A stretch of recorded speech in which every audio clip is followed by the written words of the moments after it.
Members will please take your seats. Members will please take your seats.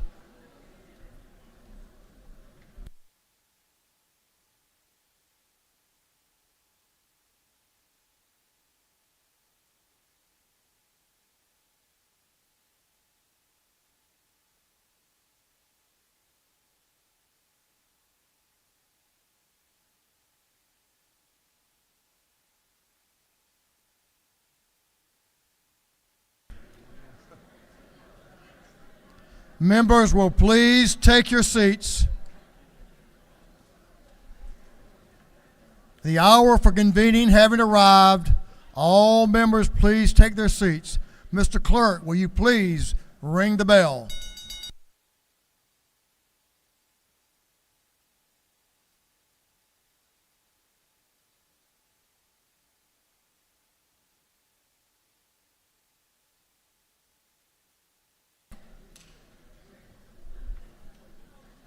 We're going to have the morning roll call. All members present will please vote green to signify their presence in the chamber, and the clerk will unlock the machines.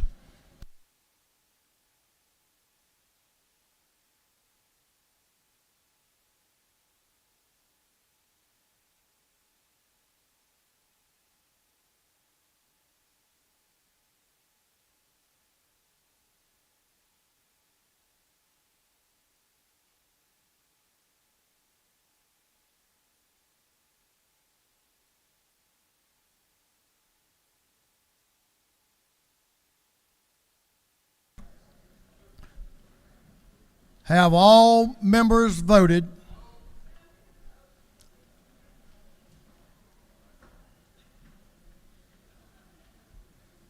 Have all members voted? If so, the clerk will lock the machine. Doorkeepers, will you please close the doors and keep them closed?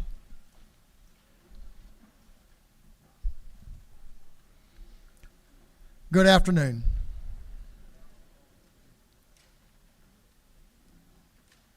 The Bible says, joy cometh in the morning. So saith the Lord. That's what Psalms 30.5 tells us. While we know that is true, it can be tough to realize as we come together to share our collective grief today.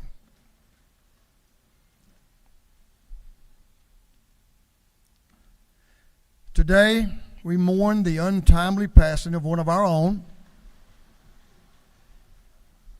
a member of our house family, Representative Tish Nagish.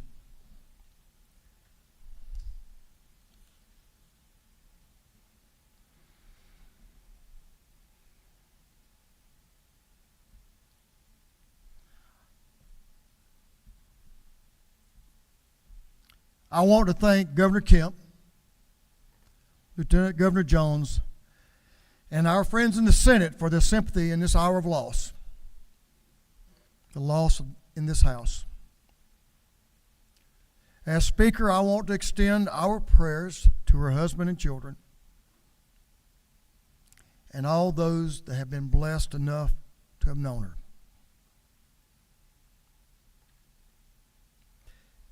To celebrate her life and to honor her memory,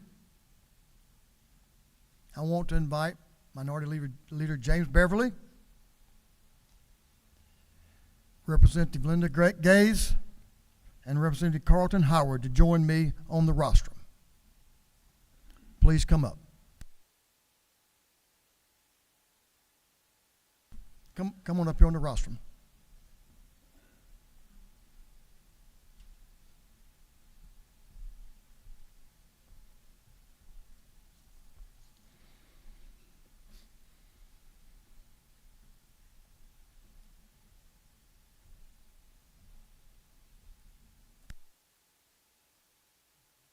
Mr. Leader. Thank you, Mr. Speaker. Tish was a good woman.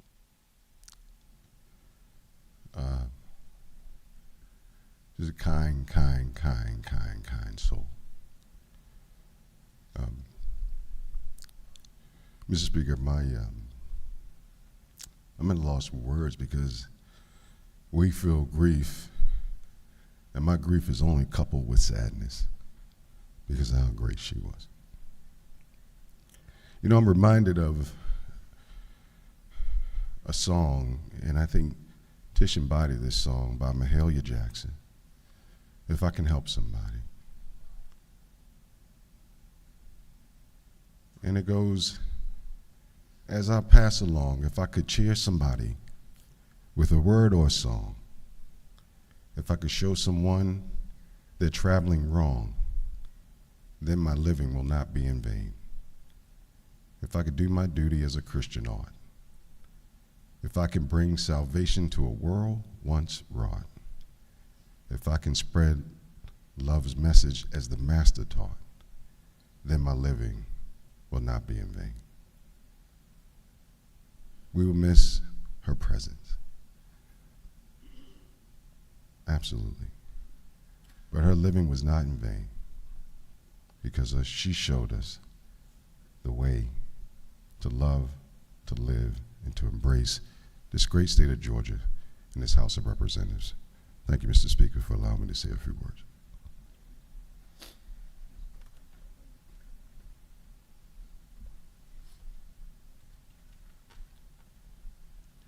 Thank you, Mr. Speaker. Thank you for my colleagues in this great House. In this day here in Georgia, we get to say to a colleague who lived a life and now has left a legacy of service. Tish was a mother, a wife, an aunt, a sister, a friend, a legislator. Her work is indelible. It has made a mark in South Fulton and Fayette County that won't be erased. Her shoulders are big enough for us to come behind and stand on that and do the work of people in the people's house. How good and pleasant it is today to dwell together with our brethren as we mourn the loss of a great angel. May the Lord bless and keep her family, her husband, children. May this freshman class remember what she placed inside of us. She was determined, she was dutiful, she was dedicated to this assembly, to the people's house. I believe we are blessed in this transition because we get to put humanity and divinity and the work of service together today as we just remember a woman who was worth our standing today to say, never goodbye, but we'll see you soon. Thank you.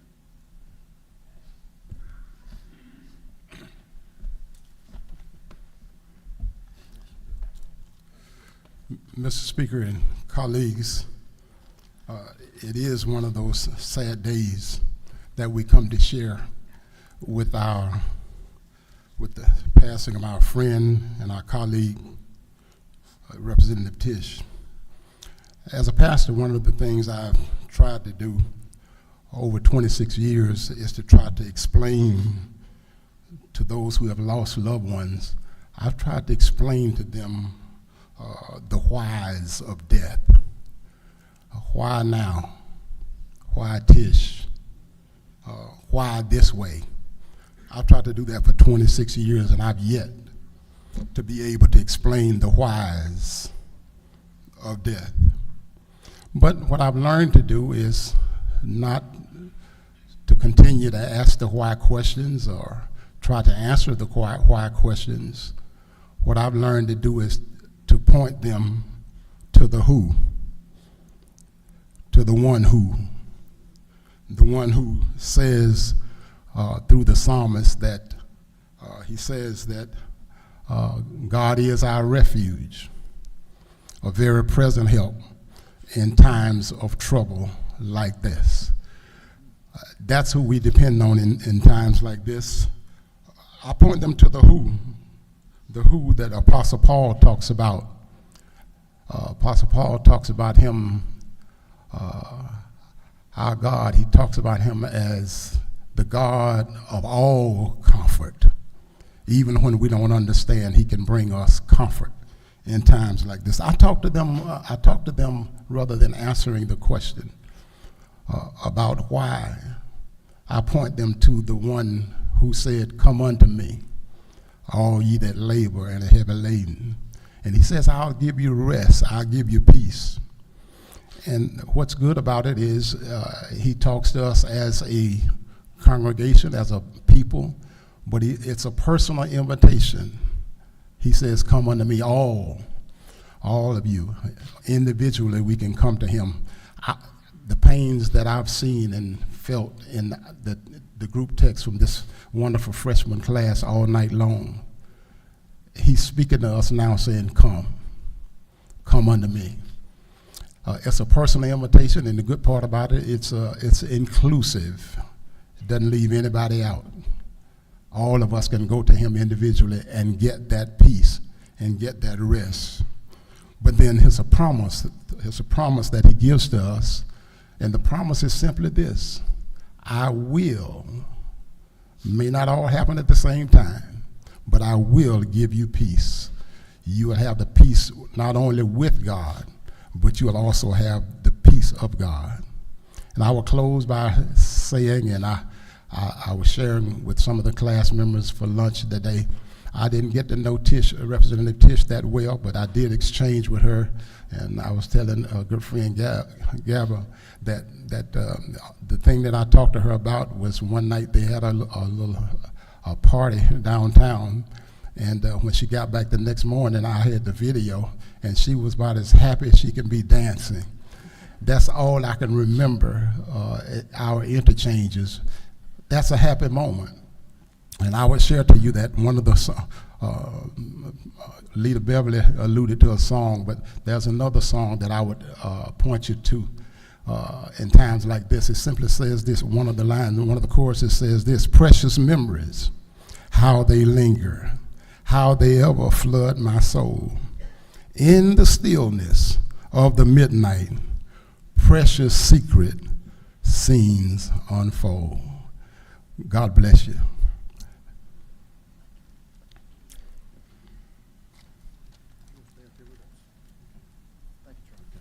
Yes, thank you, man. Thank you, Appreciate James. you. Thanks.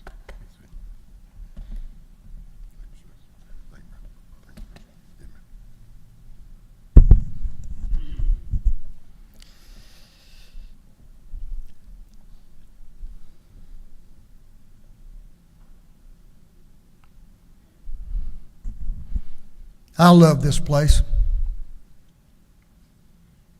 Not because of the place, because of the people, because of this family.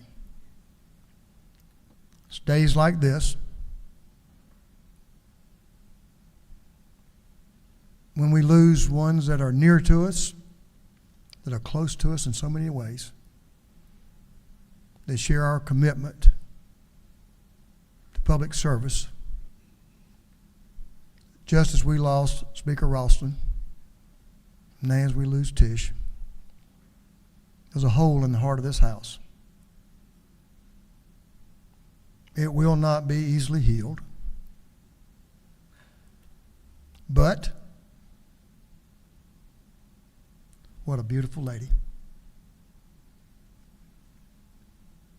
She's right there where we all want to be. Right there at the right hand of the Lord. We're going to miss her. We're going to think about her. And we're going to grieve. But I especially want to pray for her family, her immediate family, this freshman class family, all of us in this family, but especially her family and her children. As Representative Howard knows, it's hard to lose a brother. I've done that. It's been hard to lose brothers in this house. But it's also very, very hard to lose a sister. And we've done just that. Let's all remember each other. Let's all remember this family that's grieving. Let's help them make it through, knowing that this family will do whatever needs to be done to support them. I love all of you and thank you for caring. If you'll bow with me for a moment of silence.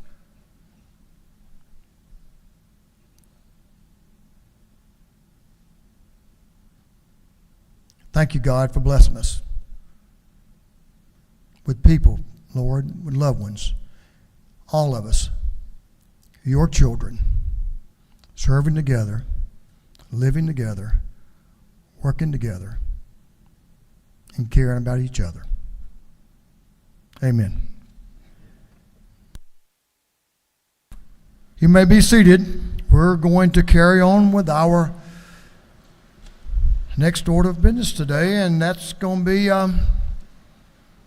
as is our custom, we will begin our day with scripture reading and prayer by the chaplain, after which we will pledge allegiance to the flag of our country.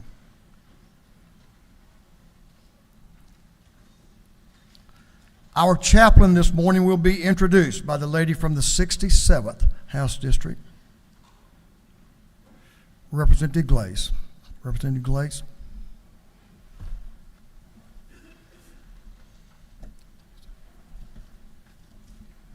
Good morning again, Speaker and my great colleagues in this House.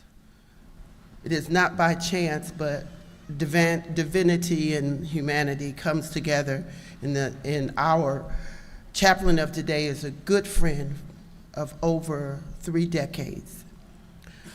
Apostle Dr. Larice Howell. He has served 46 years in ministry. He's been a church organizer. He's been a church developer. He's been our pastoral counseling. He has spent many years serving this country, starting in the Air Force and then continuing as chaplain. He retired Lieutenant Colonel. He has a PhD from Hebrew University Biblical Center in Jerusalem, where he studied biblical archaeology and biblical history. His Master's of Divinity is from Candler Theological Center here in Atlanta, Georgia, Emory, and he has a BA from Georgia State in philosophy, and he got his associate's degree from Atlanta Metropolitan State College. He's certified as a clinical specialist. He's a graduate of the Air Force University. Most of all, I want to tell you about his family. His dear wife, if she would stand, is here, Minister Berna Howell. We love you and we thank you for coming and supporting your husband. There are 2 faithful servants with him, his sister, an evangelist, if you would stand, and his head deacon, Deacon Headley, are with us today. They serve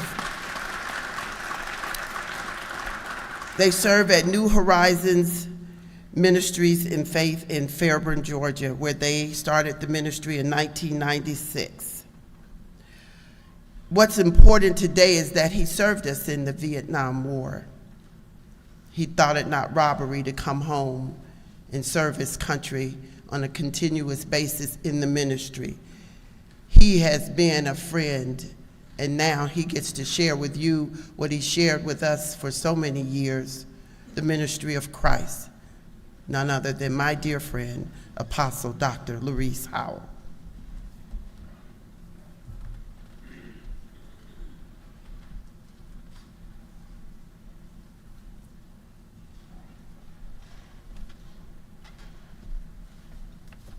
Good to have you, sir. Thank you for having me. I see that there are some people here that are smarter than me. You invited me, and I appreciate it. That means you got good sense. to the Speaker of the House, great leader, great man that loves his family and God, and to you, House of Representatives. I know I have a few minutes, but I want to say to God first be the glory that I'm even standing here, having almost gotten killed in the Army 3 times in Vietnam. It's no accident I'm here.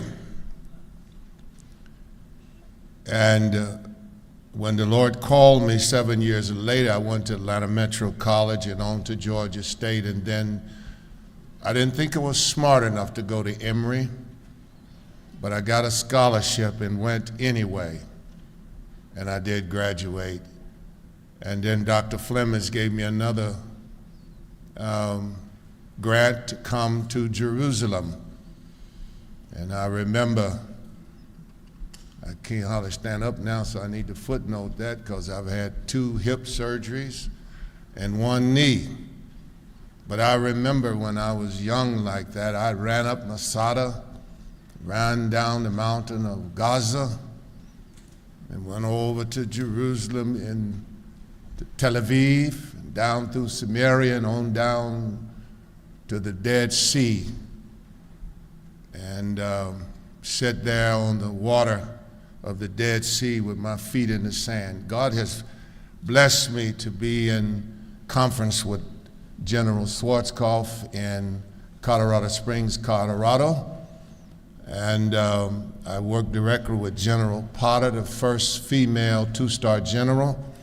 And I taught at the University of Air University in Montgomery, where I retired.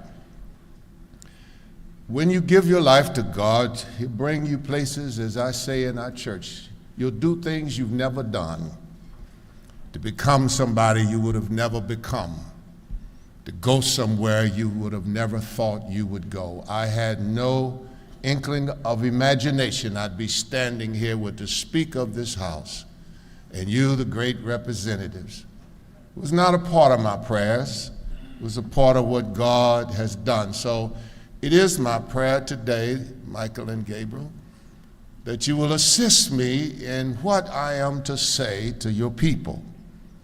And I will do that inclusively in my prayer. Shall we pray?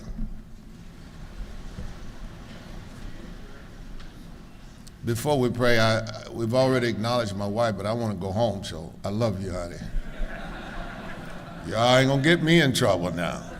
Smart man. I love you, baby. My sister and my deacon. Somebody got some sense in here, don't they? David said in Psalm 23, third verse, many of y'all already know, and I'm also glad that I've heard the scriptures and the presence of God is invited here. David said in this one scripture, inform your people to an unequivocal faith, an unequivocal truth. Let God restore our soul and lead your people in the path of righteousness for your name's sake.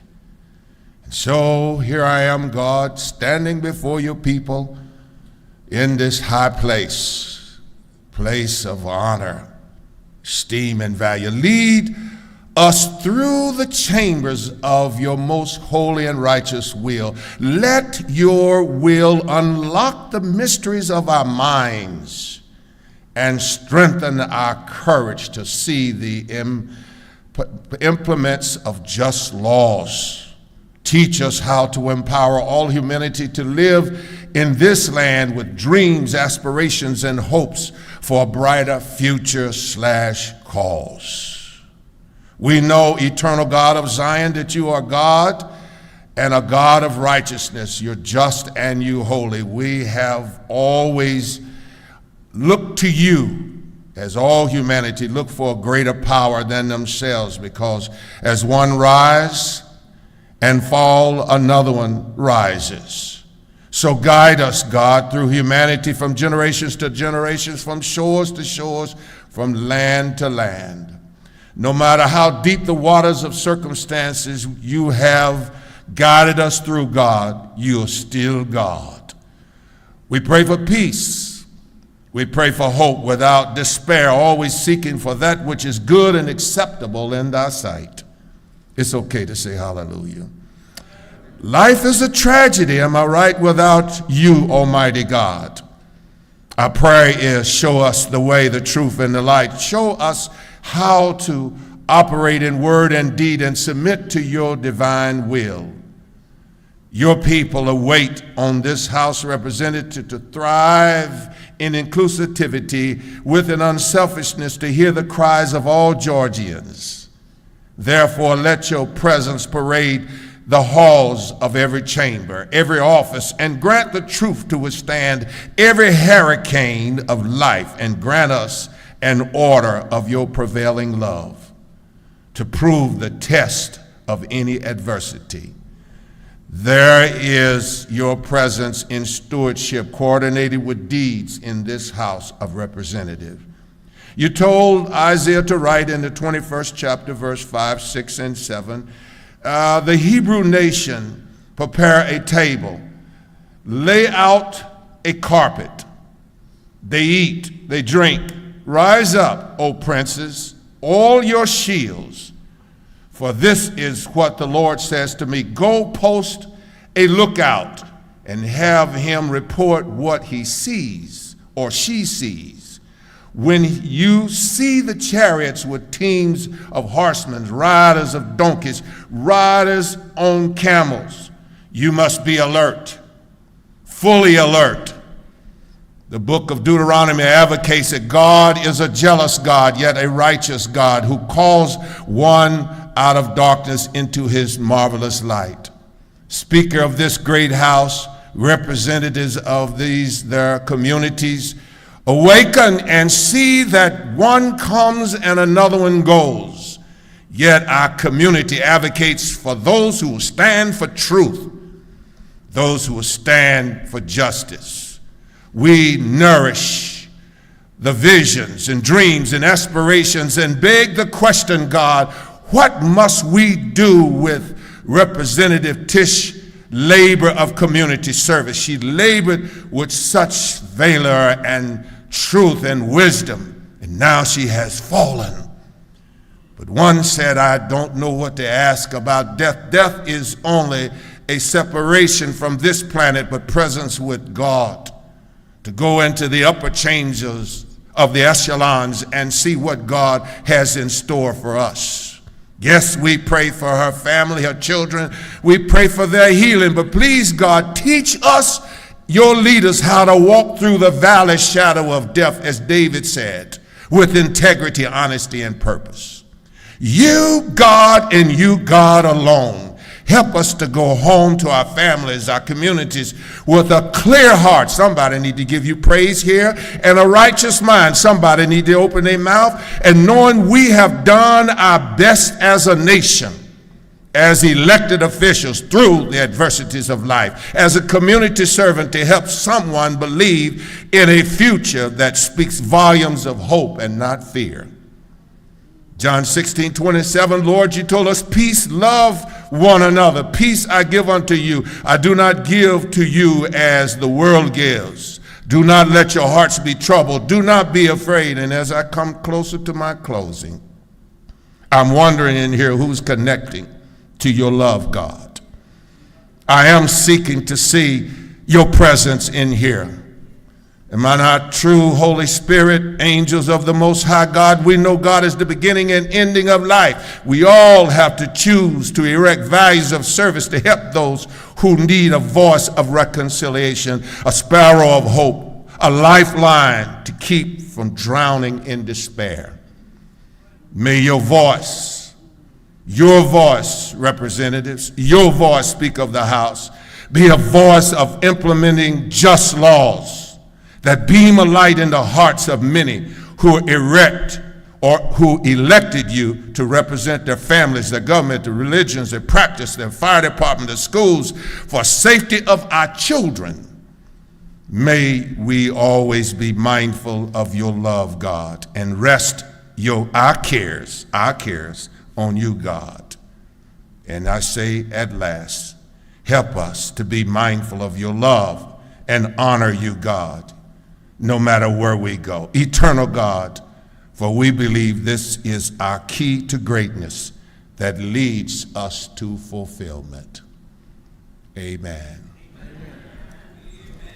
I may have been a little long, but I set up over 10 hours with God late at night to write this prayer, so I hope you heard it. I pledge allegiance to the flag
Doorkeepers will unlock the doors.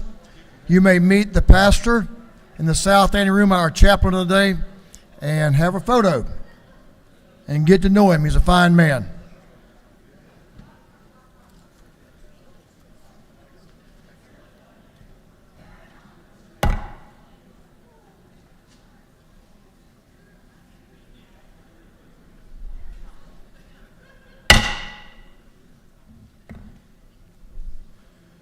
Chair recognizes Chairman Tarvin, the chair of the Committee on Information and Audits. Chairman Tarvin. Mr. Speaker, your Committee on Information and Audits has read the journal from the previous legislative day and found it to be correct. And on this day, something else for us to remember about, and I believe it was in Matthew 5, in the Beatitudes from Jesus our Christ. His sermons were to the living, and he said, "Blessed are those who mourn, for they shall be comforted."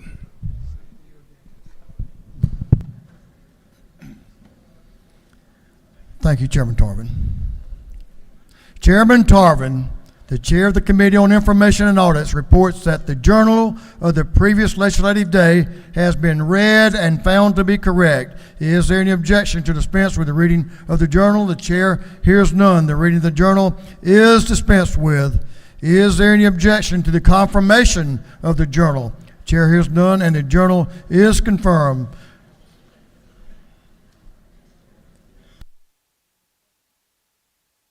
Mr. Clerk, will you read the resolution establishing the order of business for the day? Representative Administration of the 104th moves the following be established as the order of business under first part of the period unanimous consents.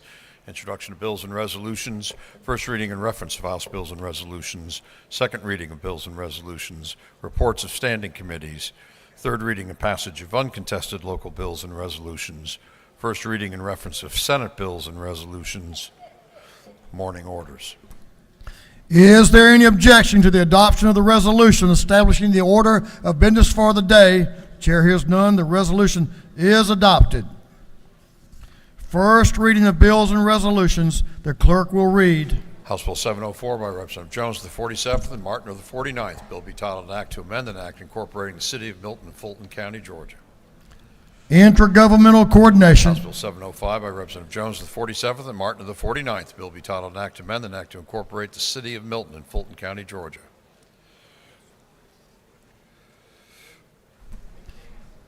Intergovernmental coordination. House Bill 706 by Representative Powell of the 33rd. A bill be titled an act to amend Article 3, Chapter 2, Title 40 of the Official Code of Georgia Annotated relating to prestige license plates.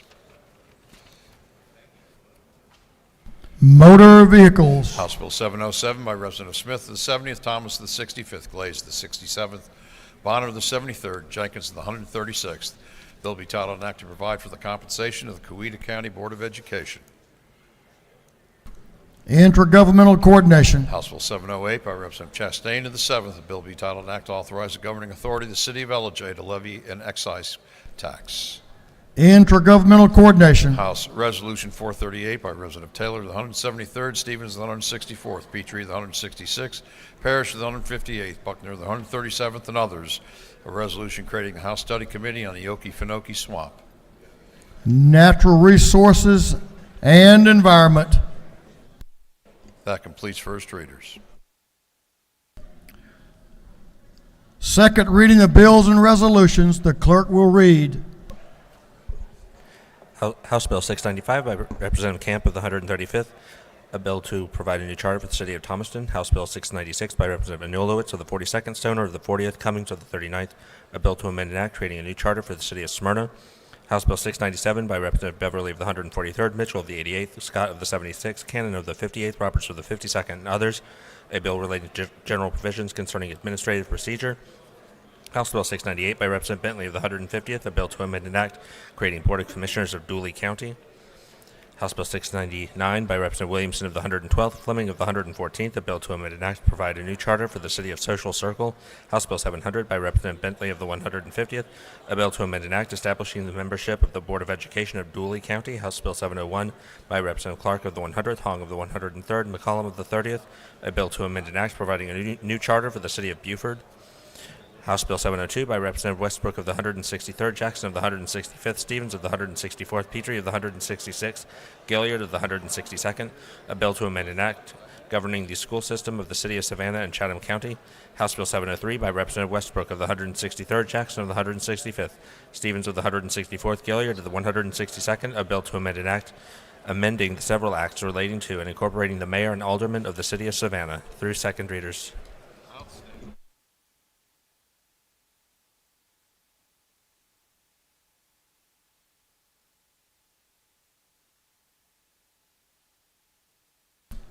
Reports of standing committees. The clerk will read. Representative John LaHood of the 175th District, Chairman of the Committee on Governmental Affairs, submitted the following report. Mr. Speaker, Committee on Governmental Affairs has had under its consideration the following bills of the Senate and instructed me to report the same back to the House with the following recommendations. Senate Bill 3 do pass. Senate Bill 116 do pass. Senate Bill 136 do pass by committee substitute. Senate Bill 145 do pass by committee substitute. Respectfully submitted, Representative John LaHood of the 175th District, Chairman. Representative Beth Camp of the 135th District, Chairman of the Committee on Intergovernmental Coordination Locals, submitted the following report. Mr. Speaker, your Committee on Intergovernmental Coordination Locals had under its consideration the following bills of the House. Has instructed me to report the same back to the House with the following recommendations. House Bill 542 do pass by substitute. House Bill 587 do pass. House Bill 609 do pass. House Bill 610 do pass. House Bill 619 do pass. House Bill 645 do pass. House Bill 649 do pass. House Bill 622 do pass. House Bill 632 do pass. House Bill 633 do pass. House Bill 634 do pass. House Bill 635 do pass. House Bill 671 do pass. House Bill 672 do pass. House Bill 673 do pass. Respectfully submitted, Representative Beth Camp of the 135th District, Chairman. Representative John Corbett of the 174th District, Chairman of the Committee on Motor Vehicles, submitted the following report. Mr. Speaker, your Committee on Motor Vehicles has had under its consideration the following bills and resolutions of the House and Senate, and has instructed me to report the same back to the House with the following recommendations. Senate Bill 217 do pass. Senate Bill 120 do pass. House Resolution 184 do pass. House Resolution 209 do pass. Respectfully submitted, Representative John Corbett of the 174th District, Chairman. That completes the reading of the reports of standing committees.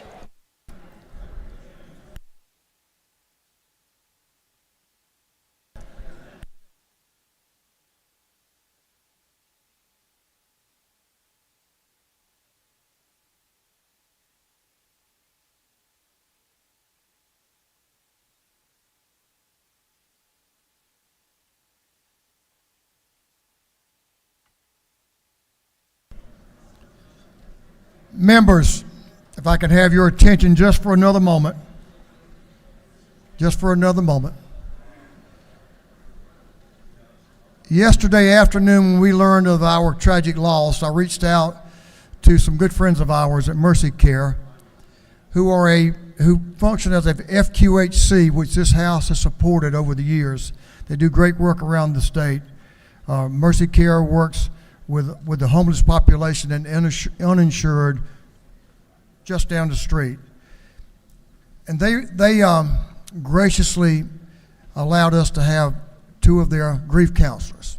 Some of y'all have met them this morning, but I want to introduce you to them and let you know that they will be available as long as you may need them, or on another day, whatever that need may be, that they will be available. And the 2 of them are Reverend Allie Holiness Rowland, she's a chaplain, and Dr. Reed Petrie, he's a psychiatrist. Would you show them our debt of gratitude for them being here?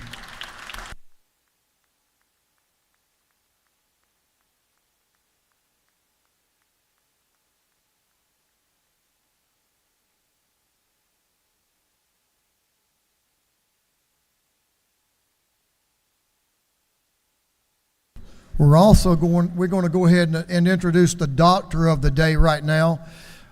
Chairman Stan Gunther, if you'll come up and introduce our doctor of the day.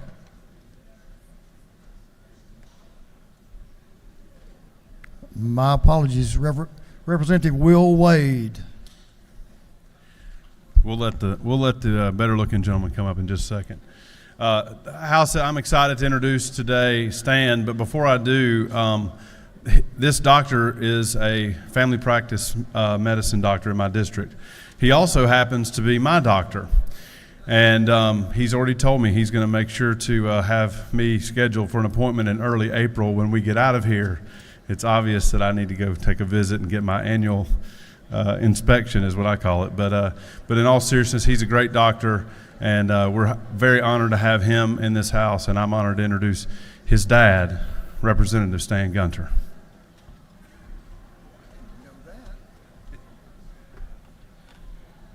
All right, Mr. Speaker, thank you. I feel like I must report a conspiracy that's extended down from the Speaker's office to the clerk's office, down to my office, and across the hall to the Senate chamber.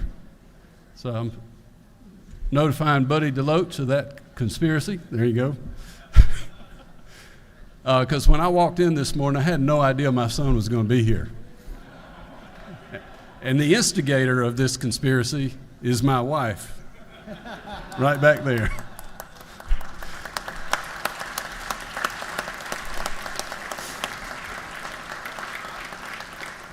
I think most of y'all knew about this, and I didn't know it all. So y'all are all part of it too.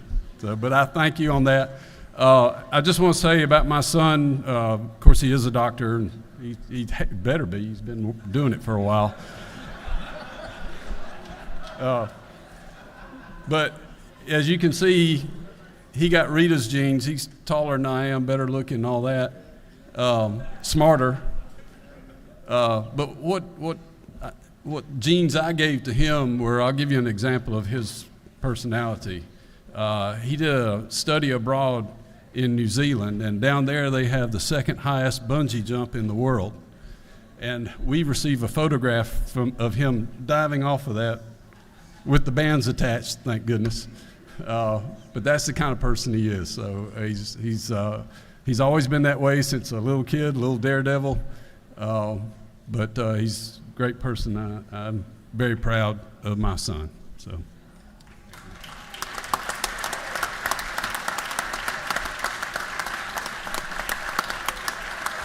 Thank you. It's an honor to be here today. Last time I was in this room, I was 11 years old serving as a page, so it's good to be back. But providing medical care for you today is just a small token of my appreciation for all you do. Having a grandfather and now a father in the house, I've seen firsthand the hard work and the dedication and the time commitment that it takes. So it's really amazing, and I just want to say thank you. We deeply appreciate our long-standing relationship between the General Assembly and the medical community, and and our common goal of just serving our community, making it a better place. So for that, thank you. Thank you for all you do for the great state of Georgia, and come see me if y'all need anything. Thanks. Thank you, Dr. Gunther. We're blessed to have you. Thanks for serving us today.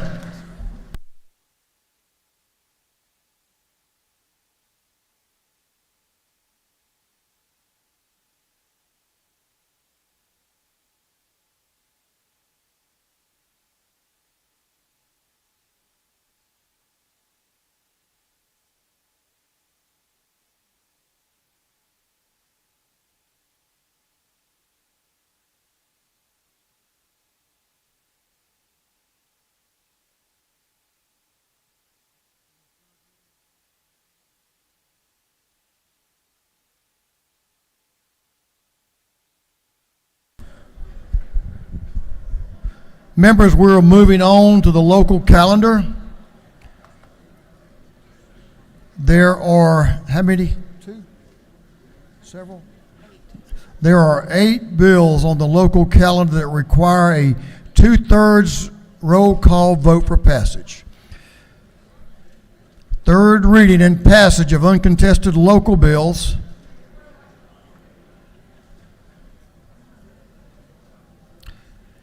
Is there no objection? We will vote on the local calendar as a whole with a recorded vote.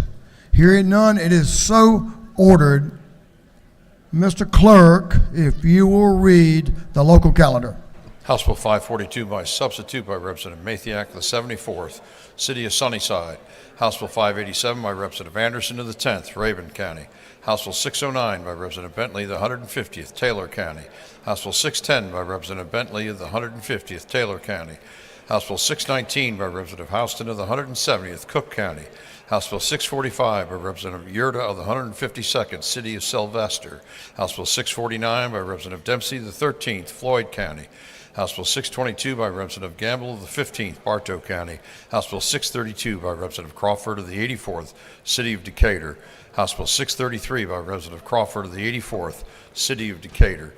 House Bill 634 by Representative Crawford of the 84th, City of Decatur. House Bill 635 by Representative Crawford of the 84th, City of Decatur. House Bill 671 by Representative Reeves of the 99th, City of Sugar Hill. House Bill 672 by Representative Reeves of the 99th, City of Sugar Hill. House Bill 673 by Representative Reeves of the 99th, City of Sugar Hill.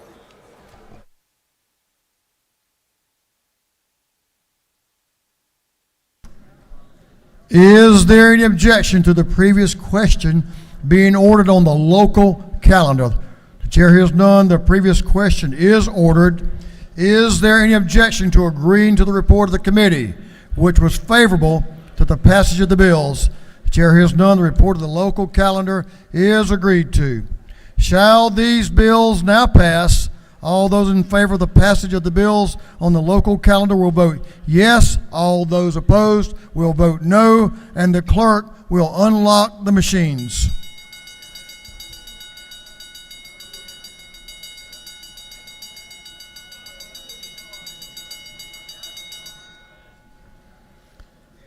Have all members voted?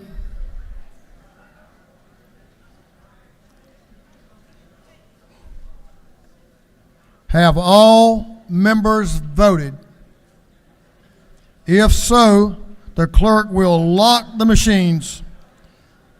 On the passage of the bills on the local calendar, the ayes are 157, the nays 0. These bills having received the requisite constitutional majority are therefore passed.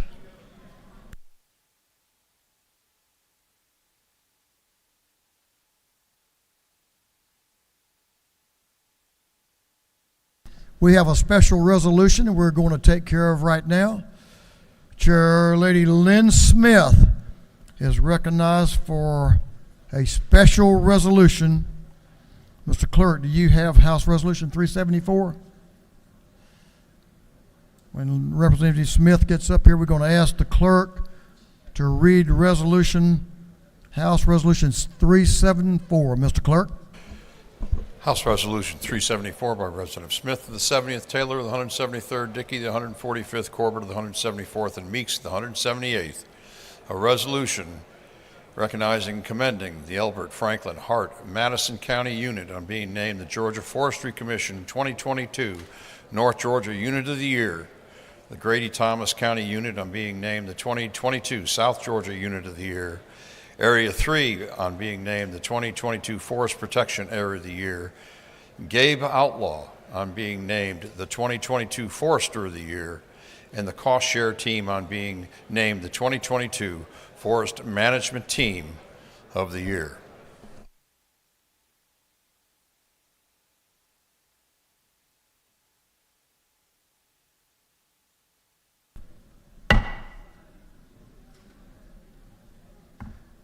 Members, we're getting ready to listen to Chair Lady Smith to recognize some Georgians who put their lives on the line for us. So I expect your full attention. Chair Lady Smith. Thank you, Mr. Speaker and members of the House. It is a tradition to recognize our forestry and their accomplishments when they can come to the Capitol. So finally, with COVID over, we're able to once more reintroduce this process. Anyone who has connections to forestry, landowner, please come stand up here because the support is so strong, and I want y'all to see that. We have some of the foresters up in the balcony as well. Georgia is the #1 state in the nation for forestry, and you've heard the clerk read the resolution, but pause for a minute and think about how strong that is. We're the #1 state in the nation. We are invaluable to the state of Georgia, and these men and women put their lives on the line for us every single day. They are unnoticed because they do their jobs efficiently, but are they honored and recognized? Yes, we're going to do that today, and I will stand and turn the mic over to you, the Commissioner of Forestry, Tim Lourimore. Thank you, Madam Chair, and Mr. Speaker, thank you for allowing us to bring our really best of the best across the state here. And I do want to just point out that we have a few folks that are with me, and I just look over here and went, wow, that's pretty amazing. Thank you for your support. Yeah, thank you. That's awesome. I had a chance to bring some of our folks here that with me, and I just want to recognize them. I've got Ryan Phillips over here. Ryan, just raise your hand. Ryan heads our Cost Share team. They give millions. They distribute millions of landowners. Millions of dollars to forest landowners across our state to help them with management activities. Willie Boston. Willie is a legend within the Forestry Commission. He works out of our West Central Georgia area, and Willie, we're glad to have you. Wesley Moss.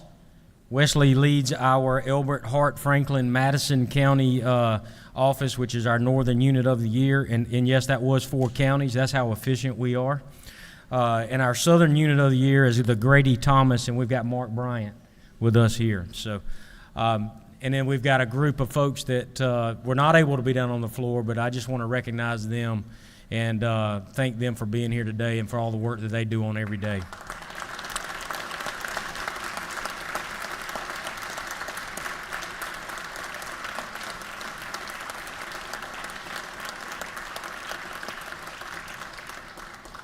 Thank you, and as the speaker said, they do put their lives on the line, even with servicing landowners and then protecting our forests from wildfires every day. And it's something that we recognize is important to our state. Forestry is important to our state, and I will tell you this: my experience has not 100% been with the Forestry Commission. I came from the private sector here about two years ago, and I will let you know, as leaders, that it matters your attitude toward business, toward the forest industry, and that gets talked about on a regular basis around boardrooms from publicly traded companies on a regular basis. There are people watching what you do. They appreciate the friendly business climate and the support that you give for forestry in the state. I know that because I was part of those conversations just 2 years ago in my previous role. I'll just wrap up. In those 2 years that I've been here, Georgia, what I've learned, has got something really special in the Georgia Forestry Commission. They are a can-do kind of folks. They get up and they figure out how to do their job and figure out how to serve landowners, and you guys should be proud of them. I know I am proud of them. We recognize this important work. We go to work with that mentality every day so that we can serve our agency and so we can serve our state and we can serve our forest landowners in a great sector across our state every day. And I'll just wrap up and say, again, thank you for celebrating with us. If we can ever be of service to you, this is completely overwhelming. And if we can ever be of service to you, I hope you'll reach out to us and give us a chance to help. So you guys have a great rest of your day, and thank you so much.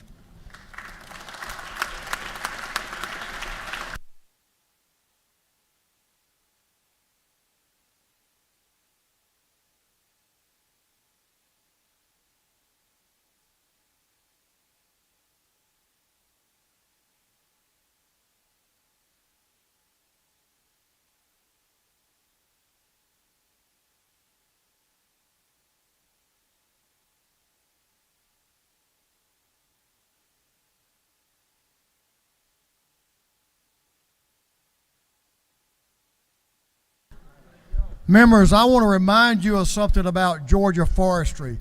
As our population expands, they have something they call the urban interface. And that's when people build their homes out in more rural Georgia, but close to town, where the forest is right next to their homes. These folks protect those homes and that urban interface. So they do a lot more than protect large tracts of forest land around this state. They protect our homes of many, many Georgians. So we do owe them a great debt of gratitude. Now we'll move on to morning orders. Chairman Petrie is recognized for a morning order.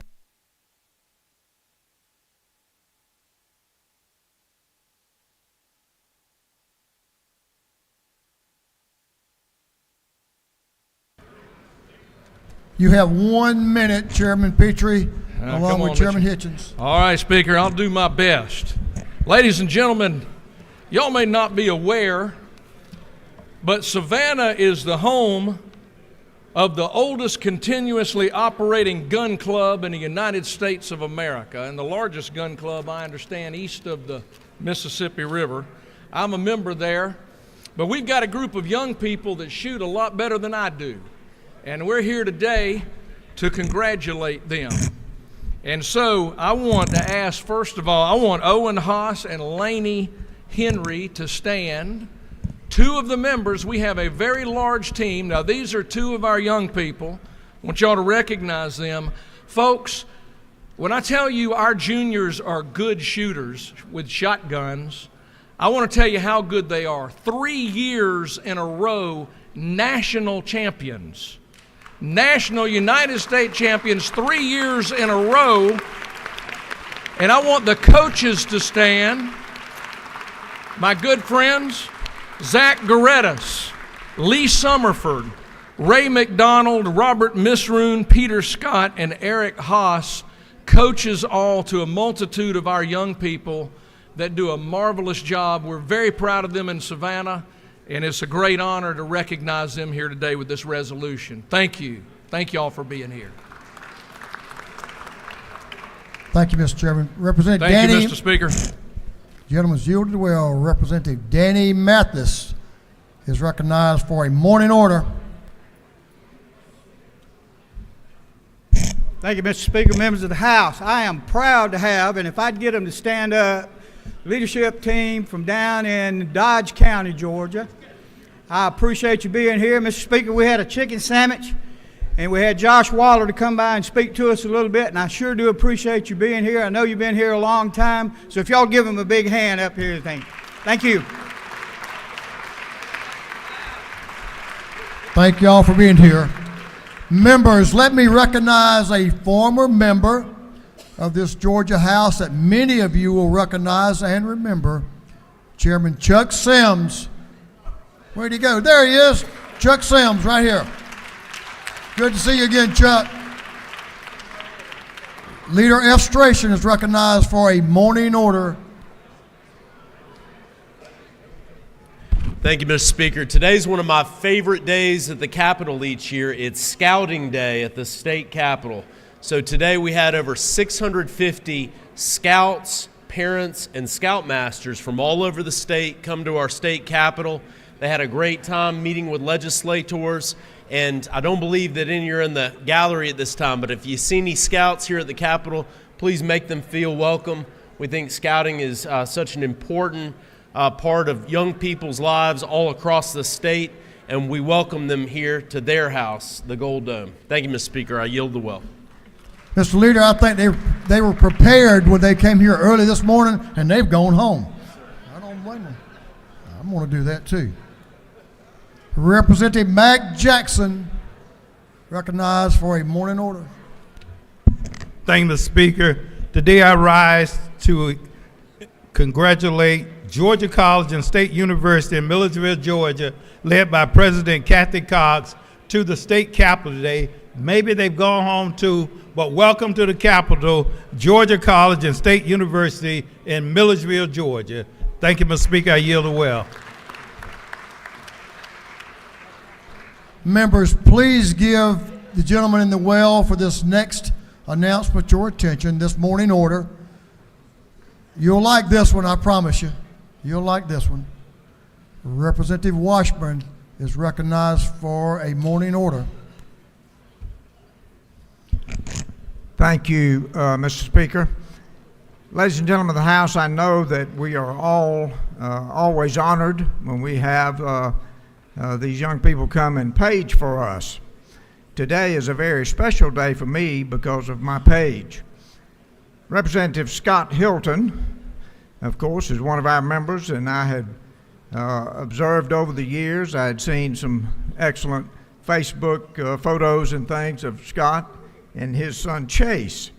And so this year, early in the session, I asked Scott that if I could have the privilege of having Chase page for me.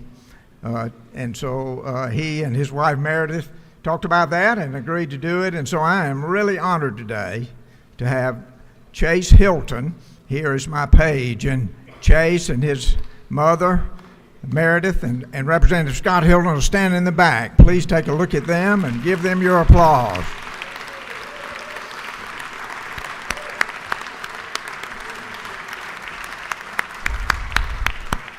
Hey, Chase, you the man, Chase. All right, brother. Good to have you. In closing, Mr. Speaker, Scott mentioned to me to mention to all of you that March 21st is Down Syndrome Awareness Day, and I would want you to know that. So thank you, Chase, for paging for me today. I'm so honored that you would be here. Thank you, Mr. Speaker. Thank you, Representative. Representative Dempsey, Lumsden, and Barton recognized for afternoon order. Barton. Good morning. We are so fortunate to have people from Rome, the Romans as I always refer to them as, are here today with us. They've had a wonderful day here in our state capitol, and they have gotten to watch a very historic day in our house, and I'm so grateful that they were blessed by doing that. If y'all would rise, this is Leadership Rome, and members of our Chamber of Commerce are here today. Thank you so much.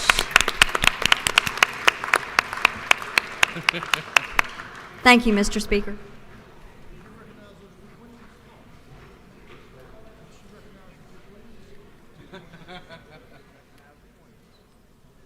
I met them earlier today. There's two beautiful young beauty queens up there that's going to do good in the next pageant, so we're glad to have y'all as well. Representative Bernal, Rhonda Bernal is recognized for a morning/afternoon order. Thank you, Mr. Speaker. Today, it is my pleasure to honor women in radio in the House. Dee Hill is the sponsor of this program. With the honorees in the gallery, please stand. Portia Fox from Portia Fox Production, Wendy Williams, General Manager of Jazz 91.9, Alicia Cruz 95.9, The Best of Athens, Nisi Shaw, Radio Personality Classics 92.9, Kristen Klingsherin, co-host of The Burt Show. Would you please stand and welcome them to the house? They're up there. Thank you, Mr. Speaker. Thank you, Rhonda. That completes our morning order. We're going to move on to the rules calendar.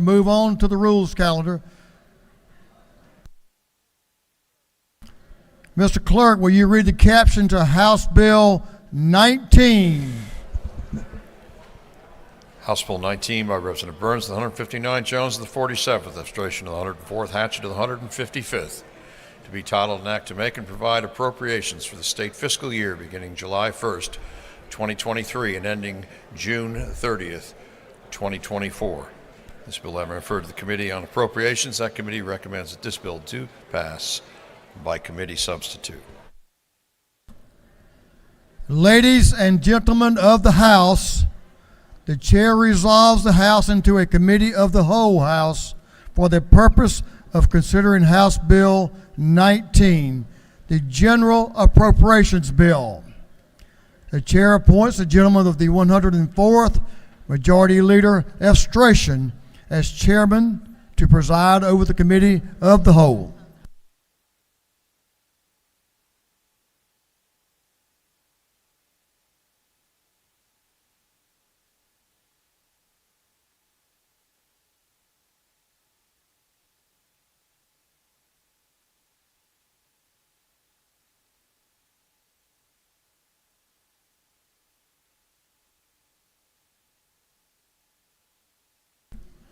Chair recognizes the gentleman from the 155th District, Chairman Matt Hatchett, to present the bill.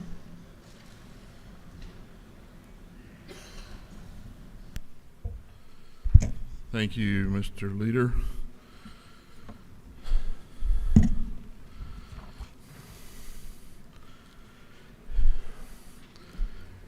Good afternoon. You know, with the business we handled first this morning, this is not important. However, we must go on with our work. HB 19, the fiscal year 24 budget, is set by a revenue estimate of $32.4 million. I said that wrong, didn't I? $32 billion. That's a 7.4% increase, or $2.2 billion over the original FY23 budget. You know, I've learned a few things since I took this job. I got a lot of new friends. We all laugh, but seriously, I met with many of you who asked,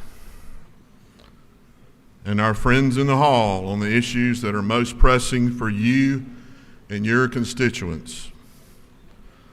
I've learned that there are a lot of needs out there. Most of them are important, urgent, or both. And I've also learned that $32 billion doesn't go as far as you think it would. Do I wish we could have done more on many items? Absolutely, yes. But our job as appropriators is to live within our means and to weigh the many competing yet equally important policy, agency, and constituent needs, and to pack all of that into the estimated revenue that we are given to work with. While the amended budget that you gave final passage to this week largely focused on one-time investments, the big budget provides the opportunity to make impactful and permanent changes in state budget and policy. That's exactly what this House budget does. We harness the available revenue and program it in such a way to provide meaningful enhancements not only for this year, but also a solid foundation for which to build upon in future years. There are a number of great initiatives that we were able to include in our version of the budget that you can be proud of, but our work is not done. We know that there's some priorities that need additional funding, specifically in behavioral health. We'll continue working with our partners in the Senate and with the governor to keep this momentum going and build upon the items funded in this House budget. I'm not going to walk through this budget line by line. Applause. The budget's been on your desk since 9:40 yesterday morning, and I've been available to answer any questions, and you may have had since it came out of committee yesterday, and so has the budget staff. But I would like to go over some key highlights.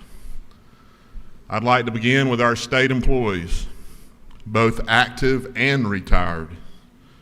They're the link between the money we appropriate and the services that our constituents not only expect, but demand this state provide. There are more than 54,000 retirees and their beneficiaries who committed years of their lives to public service within the state of Georgia. Prior to last year, state retirees had not seen a cost of living adjustment since 2009. A few years ago, the state began to provide a small one-time payment in years that the market allowed to offset the lack of a regular COLA. The FY24 budget annualizes the $26.7 million that we funded in the amended budget to make that annual one-time adjustment permanent. The funding level in this budget provides for a $500 one-time benefit check and acknowledges the need for an increase in retiree benefit, but does not compound or negatively impact the long-term fiscal soundness of the plan. As for our active employees, the governor has recommended a $2,000 cost of living adjustment for all employees. This builds upon the $5,000 pay raise we provided last year. Compensation for state government positions has always been below their private sector counterparts. And in an economy where every business is struggling to find staffing, filling and retaining positions for state jobs has gotten even more difficult. I know I don't have to tell you that money talks. We've heard from agency heads that these salary adjustments are helping them recruit and retain staff, but we know there's more work to do. As you heard in subcommittees, the House targets additional salary enhancements in DBHDD, forestry, and driver services to address retention in high turnover or hard to staff positions. The House was also able to add $13 million in targeted salary adjustments of an additional $2,000 for state law enforcement officers across agencies. This salary adjustment is intended to increase competitiveness with surrounding states and other law enforcement agencies, but also acknowledges the inherent dangers of the job and the increasing call to duty and their willingness to step up in turbulent times. Continuing along the lines of public safety, the House provides $1.25 million for a new state patrol satellite post in the Buckhead area of the city of Atlanta to address crime and promote a faster incident response on the north side of Atlanta. This ad includes up to 20 motor unit troopers as well as the Nighthawks DUI task force. $2.7 million for a new cold case specialty unit in the GBI. The new unit includes 13 agents, 2 criminal intelligence analysts, and 2 digital forensic investigators to address the nearly 570 cold homicide cases at the agency, as well to provide assistance to local law enforcement agencies with their cold case as requested. $1.4 million for 21 additional positions in the Forensic Services Division of GBI to address the backlog of more than 40,000 pieces of evidence with the highest areas of need in the firearm, chemistry, and toxicology sections. And $240,000 in new and existing funds is provided to establish a loan repayment program for medical examiners employed by the GBI in order to recruit and retain medical examiners in the midst of a national shortage. First sip. Do that. To support victims of crime, the House includes $2.5 million for sexual assault nurse examiner coordinator positions at each of the 28 sexual assault centers across the state, more than doubling the base funding of $1.5 million for these centers. $4.5 million to correct the structural problem in the Crime Victims Emergency Fund, to provide state funding for positions and operating expenses to administer the fund, thus freeing up fees collected to help cover expenses for victims of violent crime. You'll recall that earlier this week, the House and Senate agreed to an additional $8 million in the amended 23 budget to shore up this fund. The prosecuting attorney's budget includes nearly $5 million for 1 victim advocate in each circuit. The amended budget included an infusion of funds for domestic violence shelters for operations and security needs. The FY20 budget maintains base funding of nearly $13 million to support shelter organizations. Within the Department of Corrections, the House provides for $5.3 million for a $3 per diem increase for county correctional institutions. These are state prisoners housed in local facilities, and this increases the per diem from $22 per day to $25 per day per inmate. $6.8 million is provided for salary adjustments for private prison correctional officers and other support employees to ensure parity in pay adjustments with state prison staff. Economic development. We added $1.5 million in the House budget for the Department of Ag to continue the implementation of the Raw Dairy Act, implement funding for the State Agriculture Response Team, which is charged with responding to animal disease outbreaks like avian flu, and provide staffing and operations to administer and enforce soil amendment rules. The House restores funding for the Martin Luther King Jr. Center for facility improvements, including grounds and exhibit space enhancements. This brings the total appropriation for the center for FY24 to $740,245. In addition to the $2,000 cost of living adjustment, the House provides the Forestry Commission with $3.1 million for an additional $4,000 pay raise to support recruitment and retention efforts by bringing pay even with the Florida Forestry Service. These funds are particularly important in communities near the border who are competing with foresters in Florida. I wish they were still here. They'd probably applaud. Education. The FY24 budget fully funds the QBE program, totaling $13.1 billion in state funds, the most state funds ever provided to K-12 education.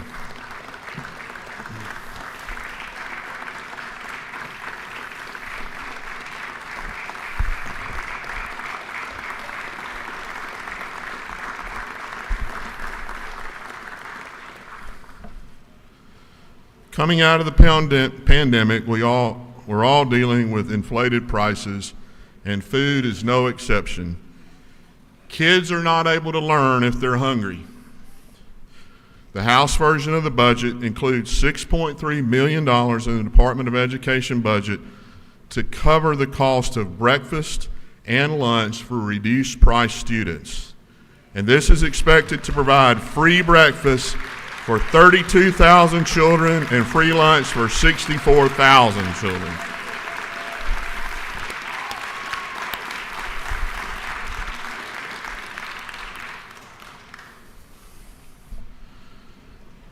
The House adds $1.7 million to fully fund charter facility grants.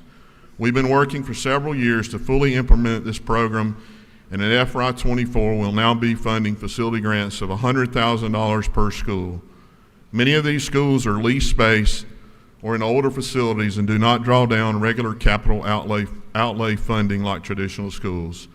Fully funding this grant prevents these schools from diverting funds away from direct instruction in order to cover their rent or capital needs. This one's close to me. $262,000 for communities and schools to recognize additional participation in 9 school systems. This time-proven program is a collaboration of local school systems and community partners who work together to support students academically and non-academically to improve their attendance, behavior, academic performance, retention, and graduation. The House budget includes $2.8 million for an increase in the benefit multiplier for nearly 20,000 retirees of the public school employees retirement system who spent years of work as school bus drivers, lunchroom workers, and custodians. Under general government, the House budget includes $100,000 for the Council of American Indian Concerns. It includes $550,000 for a data plan contract for poll pads for the Secretary of State's office for elections, as well as the House half, or $2 million of the funds requested by the Secretary of State for battery replacement on elections equipment. That's bond number 91. $584,055 is provided to establish the State Election Board as a separate program within the agency, including funding for 2 dedicated investigators. And to address the licensure and complaint volume, the budget also includes $191,915 for 2 analysts and a full-time educator for the Georgia Board of Nursing, as well as $308,959 to provide 5 additional analysts to help with other licensing boards. The House adds an additional $1.4 million to the Georgia Access to Medical Cannabis Commission for positions and operations associated with the Commission's expanding enforcement and regulation duties. The Department of Driver Services receives over $2.3 million to target high turnover at certain customer service centers. Now in health. Numerous Medicaid rate increases are included in the House budget, further supporting healthcare providers. These include additional support for providers of primary care and OBGYN, home and community-based services, EMS, and speech and audiology therapy that totals $35 million. The House budget includes $2.8 million in Medicaid to provide adult basic dental services. Currently, the state only provides for emergency dental services. That's a program near and dear to Chairman Houston. The House provides substantial additional support for graduate medical education in Georgia, including a total of $5.2 million for residencies and fellowships, $2.8 million for hospitals in Southwest Georgia starting up new residency programs, and $3.4 million to support loan repayment for providers practicing in rural areas and educating future providers. The House is building on previous work done by this chamber by adding 3 new federally qualified health centers, including 1 in primary care, 1 in behavioral health, and 1 school-based health center. Further additional funding is put in to support charity clinics statewide, as well as additional $500 for Mercy Care Atlanta to support more patients after the closure of Atlanta Medical Center.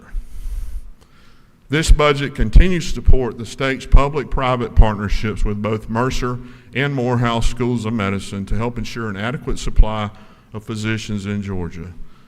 The budget continues to plan for funding a portion of Mercer's Medical School campus in Columbus, and for Morehouse School of Medicine, $1.5 million is going to support expanding the medical school class size, as well as another $240,000 to help start a rural OBGYN program.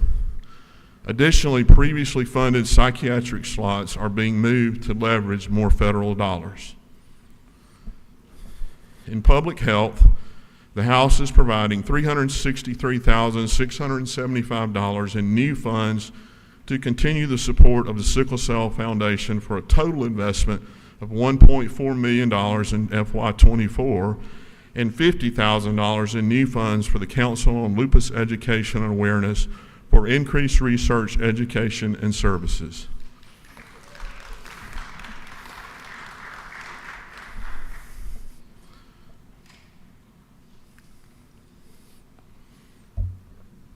Additionally, the House funds $1.7 million to start a home visiting pilot in at-risk and underserved communities that will focus on pregnancy and early childhood to improve birth outcomes, reduce preterm deliveries, and decrease infant and maternal mortality. Now in higher ed, the House includes more than $2 million in the Ag Experiment Station and Cooperative Extension in the Board of Regents for additions that support the ag industry, including 5 positions at the demonstration farm in Perry, 3 faculty positions to serve peach and citrus industries, a vertical farming greenhouse planning study, 3 research technicians positions to support peanut breeding, and funds for 7 additional extension agents. It seems like I should say in a partridge in a pear tree, but no offense there, maybe I should have said in a peach tree. $1.4 million is provided to expand the K-12 Rural Georgia Computer Science Pilot Program, and $775,000 to expand the Archway Partnership into 5 additional communities. The FY24 budget provides the Georgia Public Library Service with $556,796 in additional funds to increase the materials grant for public libraries from 60 cents to 65 cents per capita. The Georgia Commission on the Holocaust receives $344,500 in the House version of the budget for operations of the Anne Frank Holocaust Education Center. Supporting this center and the new exhibit was important to a number of you, and I'm glad we could include it in the FY24 budget. There's $8.2 million in TCSG to implement year 1 of a 3-year plan for increased credit hour earnings for aviation, CDL, and nursing to reflect the high-cost nature of providing these programs. I've heard from a number of you who recognize the important role that your technical colleges play in providing a skilled workforce, and this plan acknowledges the additional funding needed to deliver these programs. In the Georgia Student Finance Commission, the agency is instructed to utilize reserve funds to increase the Tuition Equalization Grant, or TEG award, amount from $900 to $1,000. Tuition equalization grants are provided to eligible Georgia students attending private institutions throughout the state and were awarded to over 24,000 students in 2022.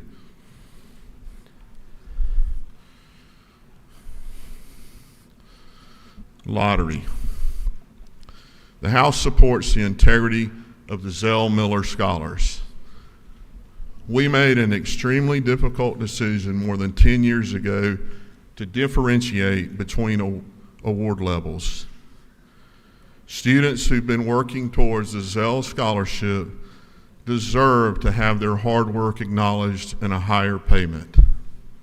The House budget provides the Hope Scholarship at 95% of the Zell amount. rather than the full 100%.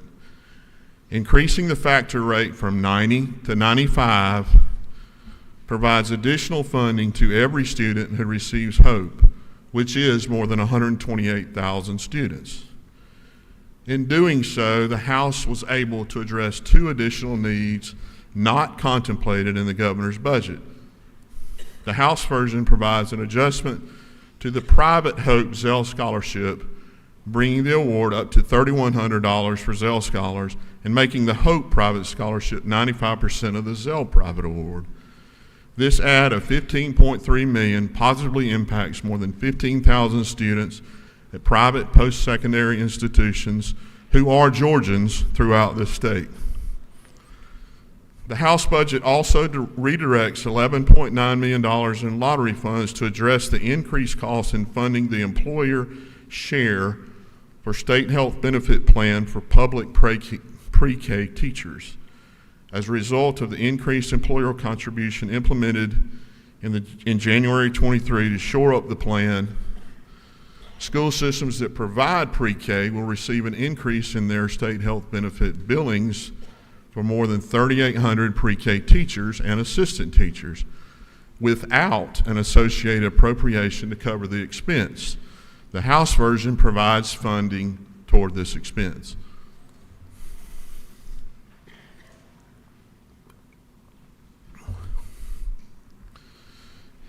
Human Services. Now, y'all need to hear this one. The House version adds an additional $51.3 million to the Department of Behavioral Health and Developmental Disabilities budget over the governor's recommendation for a total increase of $120 million over the FY23 original budget. Building on the momentum of the last budget cycle of adding 513 new now comp waivers for individuals with intellectual and developmental disabilities, the House annualizes those waiver slots, agrees with the governor's recommendation to add 250 waivers in FY24, and adds 125 slots in administrative support for a total of 375 new waivers in FY24 and a total increase in funding of $19 million. The House builds upon the governor's recommendation and provides $29 million to support the establishment of behavioral health crisis centers in Augusta, Dublin, Fulton County, and Rome. We added $2.2 million for additional 988 administration needs and support the governor's recommendation of $6.2 million for additional mobile crisis teams to meet the increased need brought about by the 988 hotline. The House also adds $1 million for the multi-agency treatment for children match teams to support collaboration across state agencies to meet the treatment needs of children. We know that the department has additional needs to continue ramping up response teams, and we'll work with our partners in the Senate and the governor's office to address those. $1.4 million is provided for additional forensic evaluators, peer mentors, as well as a salary adjustment to address recruitment and retention. And $4.6 million is provided for the Georgia Housing Voucher Program and peer service provided by the Georgia Mental Health Consumer Network. We provide continuation funding of $825,000 to address homelessness in the Atlanta area. $8 million is provided to annualize private psychiatric contract beds, and $10.1 million is provided to increase salaries for state psychiatric hospital staff to bring them closer to market salary. Last year, we made a huge investment in staff, and we know that's translated into the department being able to fill and retain critical positions to bring beds back online. This add builds on that momentum. We also acknowledge the need to fund the provider rate study and look forward to working with the governor and the Senate to develop a plan and funding for that implementation. The Inclusive Post-Secondary Education, or IPSE program, is a college transitional program for students with intellectual and developmental disabilities and receives additional funding in 2 places in the House budget. In DBHDD, $200,000 is provided for staffing support and expansion. There are currently 139 students attending IPSE programs at 8 universities. State funds provided through DBHDD provide support to these students, including academic support, life skills, and job training. In the Georgia Student Finance Commission, $955,830 is provided to create new IPSE grant to provide tuition assistance to these students as provided for in HB 185 that passed this House earlier this session.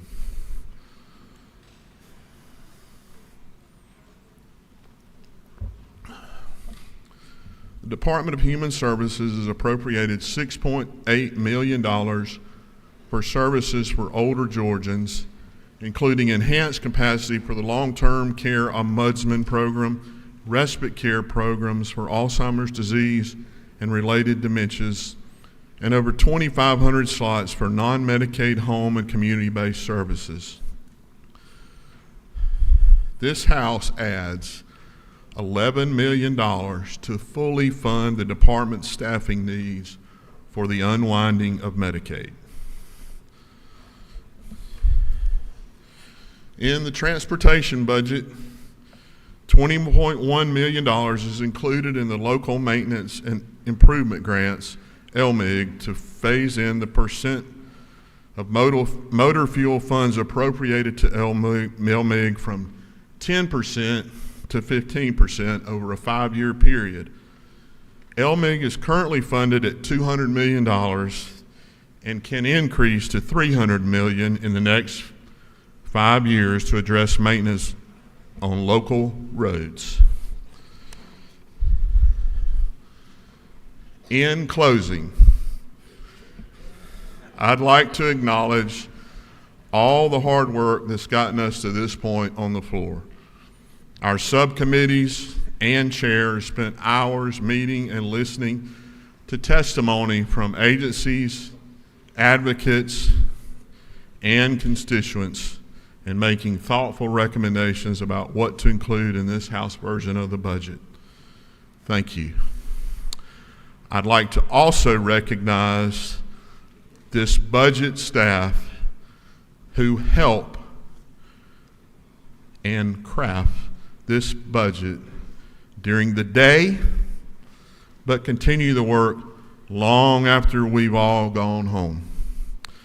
Thank you to Christine, Tara, Sarah, Abby, Amber, Molly, Courtney, and David.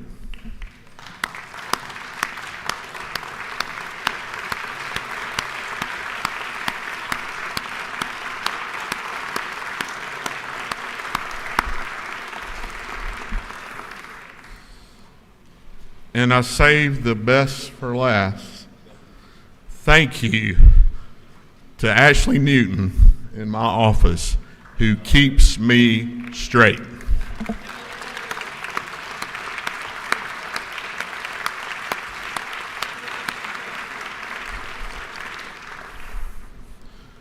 We also thank the Senate and the Governor's office on the work that we've already done together on the budget that we did pass just Monday, and in advance for the job still left to do to finish the budget in the days and weeks ahead. Thank you. I ask for your favorable consideration on HB 19 and will yield for any questions. Chair recognizes the Minority Caucus Whip, Representative Park, for a question. Thank you, Leader of Station. Chairman Hatchett, thank you for your hard work on this bill. Would you be so kind as to yield to a few questions? Yes, sir. On section 12.2.1, why is $1.5 million eliminated for the 2 compensation resolutions that we passed last year?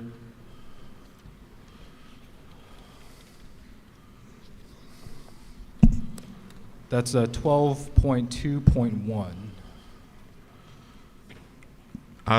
I think the answer to that is that those have not been funded as of yet.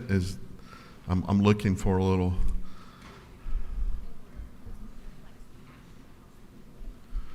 Okay, in fact, it shows the actual cost that we paid, which evidently was less than what was included in last year's budget.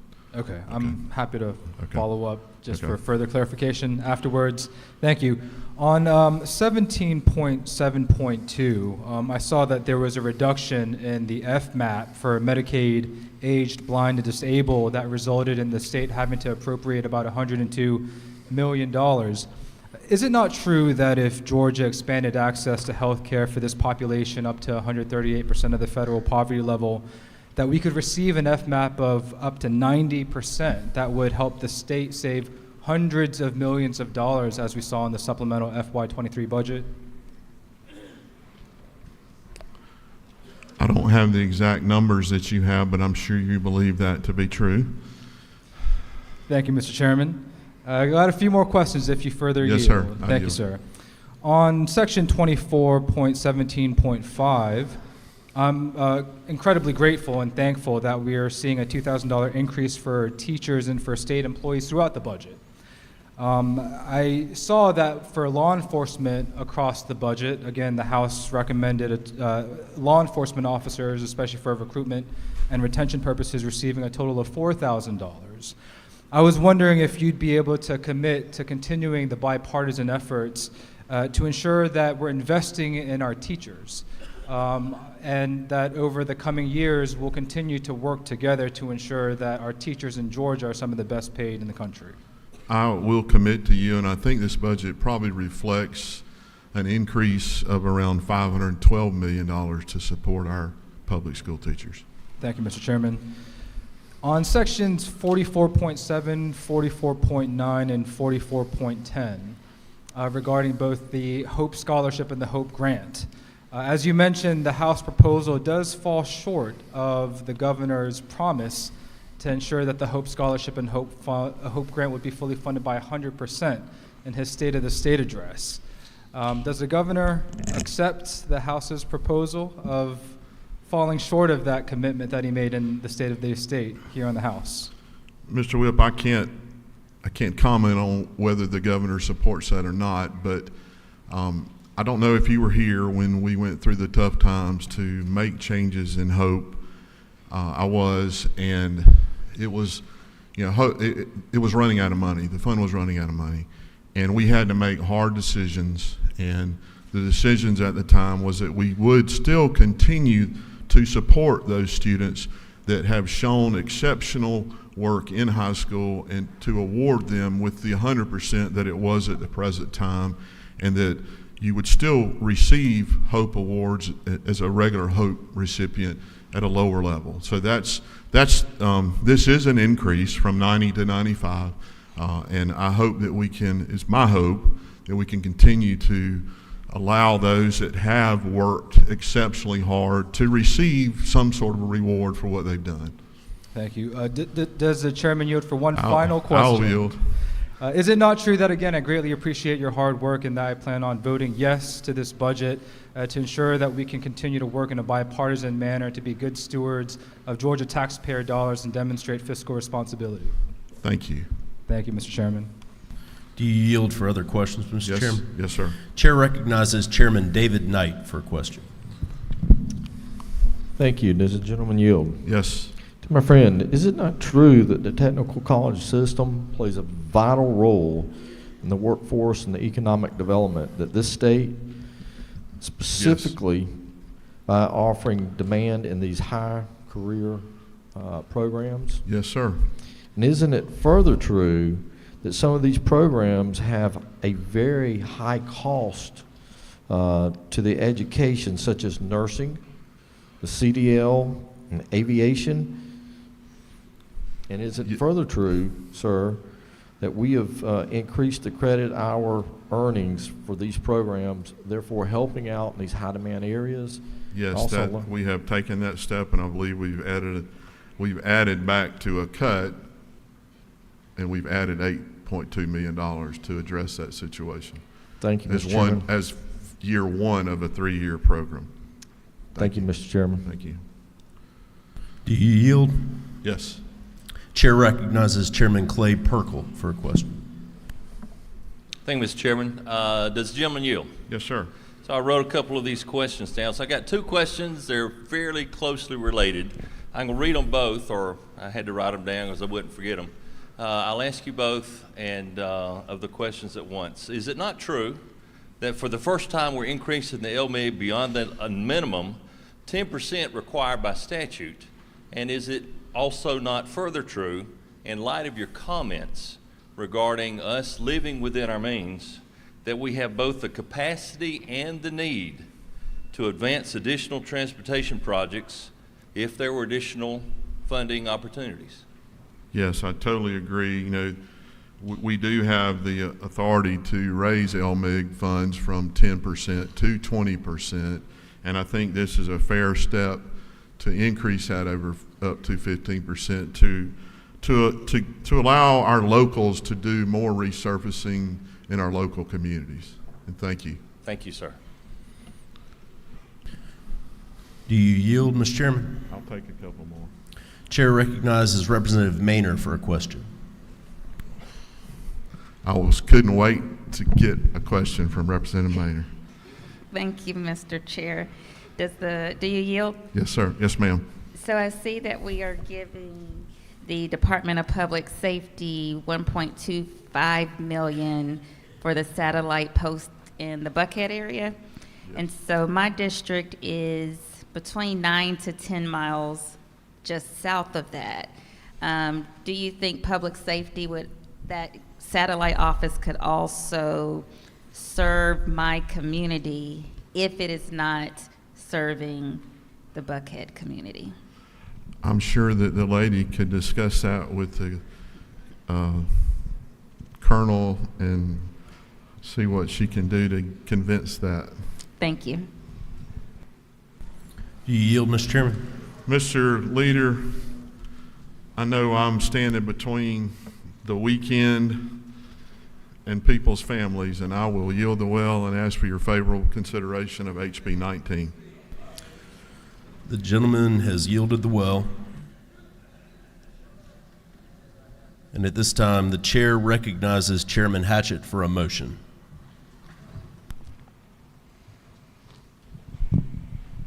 Mr. Chair, I move that House Bill 19 do pass by committee substitute.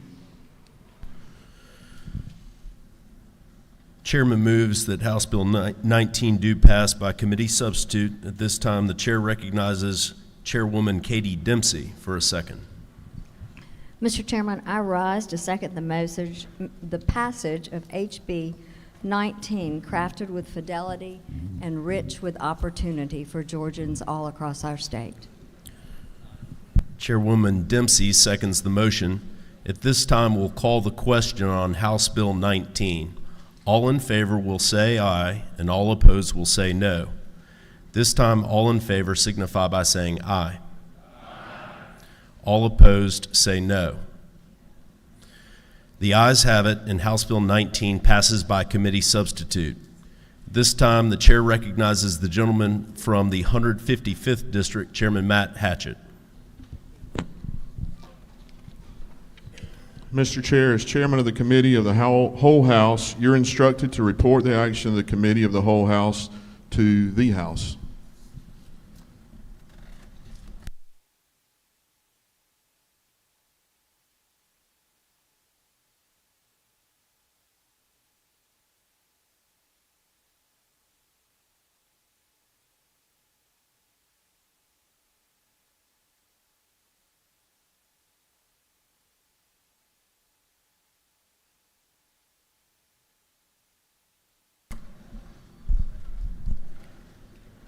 Chair recognizes Majority Leader Estration.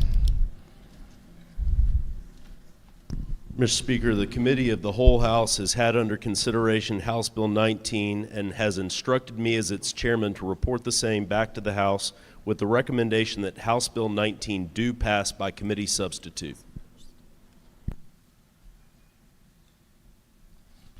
report of the chairman of the committee of the whole House is received. The committee of the whole House has had under consideration House Bill 19 and has reported the same back to the House with the recommendation that House Bill 19 do pass by committee substitute. The committee of the whole House is hereby dissolved. We do have a speaker on the bill. The chair recognizes Representative Stacey Evans. Excuse me.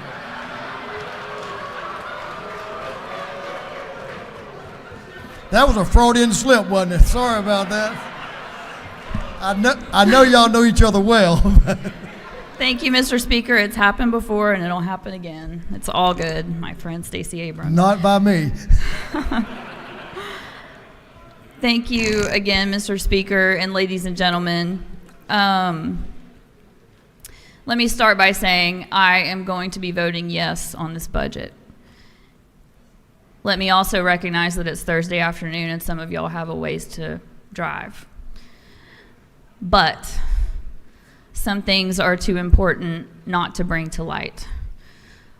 Let me also acknowledge that I am thrilled that we are increasing the award for the regular Hope Grant and the regular Hope Scholarship from 90% to 95%. That is good, and that's why I will be voting yes. But I want us to recognize what we're doing and what we could do in the hopes that those who ultimately end up on the eventual conference committee or our friends across the hall or the governor's office will take to heart when considering what ultimately comes before us at the end of this session. When this session started and the governor made his recommendation to move Hope grants and scholarships to 100%, I came to this well and I said thank you. This whole House stood up and clapped. We had not fully funded the Hope Grant or the Hope Scholarship since 2011, and that was a big deal. The difference from what the governor has recommended and what is in this budget that we're going to vote on today is $26 million. $26 million is a lot of money. Anytime you've got $1 million on the end of something, that's real money. But we've got to put it in perspective. The difference for the scholarship is $25 million. The difference for the grant, which goes to our students who attend our technical college system, is $1.3 million. $1.3 million that we are withholding. $25 million that we're withholding from the scholarships. Now, my friend Chairman Hatchett said that money doesn't always go as far as you think it should, and sometimes that's true, but not here. We have the money to return the full promise of hope to all of our Hope Scholars, not just those with a 1200 SAT score. My friend said we need to preserve the integrity of the Zell Miller Scholars, that we need to recognize that they were told that if they worked hard and got the 1200 SAT and the higher GPA, that they would get 100% of their tuition covered. That's exactly what they're going to get. We made them a promise. If you do this, you get that. In 2011, I was here when those so-called hard decisions were made and we cut Hope scholarships and Hope grants for others. At the time, we cut the grant for anyone who didn't have a 3.0 GPA, which was the first time we'd ever tried to impose a GPA requirement on the grant. Now, luckily, in the wisdom of this body over a couple of years, we took that back. But we were told at the time that the reason that we were going to lower the Hope Scholarship amount for those without the 3.8, for those without the 1200 SAT, was not because we wanted to reward those with the 1200 SAT with more, was that we didn't have enough to fully fund tuition for all those Hope Scholars for everyone, and so we had to make choices. And it was the wisdom of this body to have that higher amount for those that had the higher GPA and the higher SAT score. I disagreed with that. I thought that there were different priorities that we should have focused on. But nevertheless, that's what was happening. But we never, ever said, no one in this well said, we want to differentiate between these groups because we think those with a 1200 SAT score should have it and those without it shouldn't. We said we don't have enough money to do it for everybody, so right now we're only going to do it for those with the rigor. But there was always the ability to do it for all the other Hope Scholars too if there was money. That's what we talked about. That's why the factor rate was invented, and that's why the governor always had the ability to move that up and down depending on how the lottery was doing. Y'all, the lottery's doing great. The other thing we did in 2011 was we changed the reserve requirement. So we are required to hold 50% of the prior year deposits. Right now, that's about $800 million. That's what we have to hold in reserves. That's great. We want to have reserves. We want to make sure that the money is there. Some of y'all may not know, we are currently holding $1.9 billion in reserves. Billion with a B. We're required to hold 800 million. We're holding 1.9 billion. That means we're holding 1.1 billion more than the law requires. I started out by telling you the difference between what the governor recommended and what we're doing is $26 million. That's 2% of the extra reserves that we are holding that we are not required by law to hold. 2%. Why would we deprive tuition coverage for all Hope Scholars? All of them have met a merit requirement. Every single one of them has a 3.0. Every single one of them is putting in the time and the effort. It's just that some of them don't have a 1200 SAT score. We could debate the SAT all day long. But I will tell you that all Hope Scholars all across this state are worthy of our investment at them at 100% if we can afford it, not just those with a 1200 SAT. This is very personal to me. I was one of the first classes of Hope Scholars in this state back in the 90s. I was a good student. I had a 3.8 GPA, higher than the 3.7 you have to have. This is the second time, at least, in this well that I've talked about my SAT score. I barely had 1,000 on the SAT. Not because I wasn't smart, not because I didn't work hard.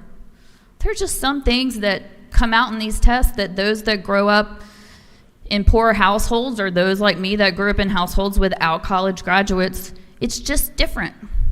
We test different. It doesn't mean we're not going to get to college and kill it. Because, ladies and gentlemen, I did. I was worthy of my state's investment, and there are kids all across this state that are worthy of this investment. And I'll tell you, those kids that don't have the 1200 SAT, they're more likely to come from households where they're going to be the first person in their family to go to college. They're more likely to come from household incomes less than $40,000 in income. They're more likely to come from the rural parts of our state, ladies and gentlemen. They are worthy.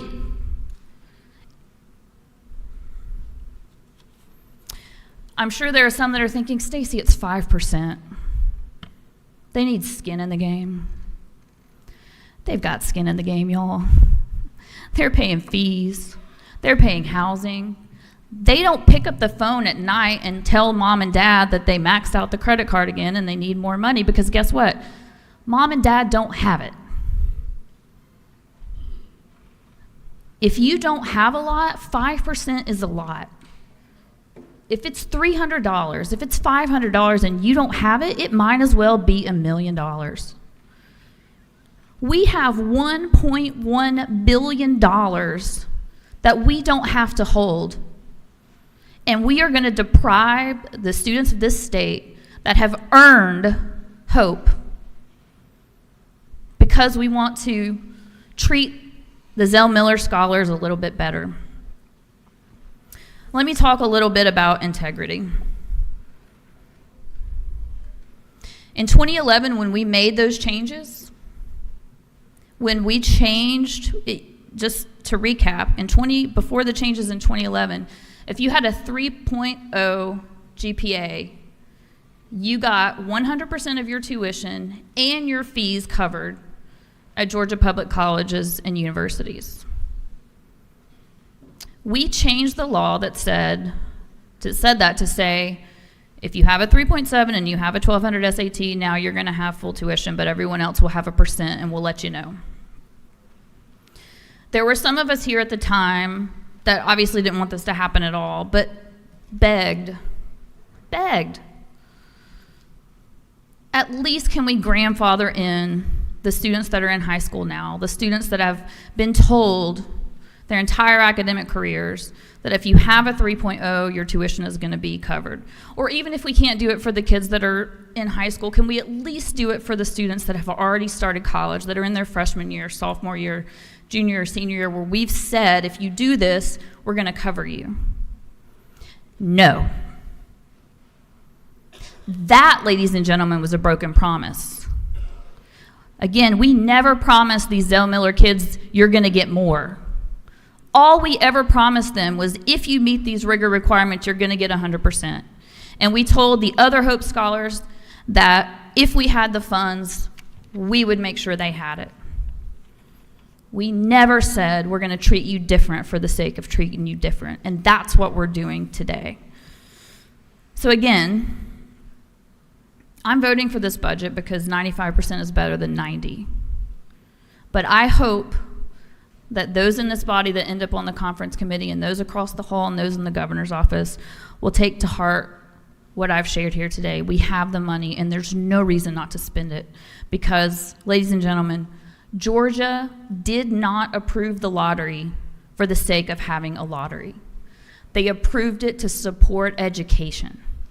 There is no benefit to education for piling up $1.1 billion in extra reserves beyond what the law says that we have to hold.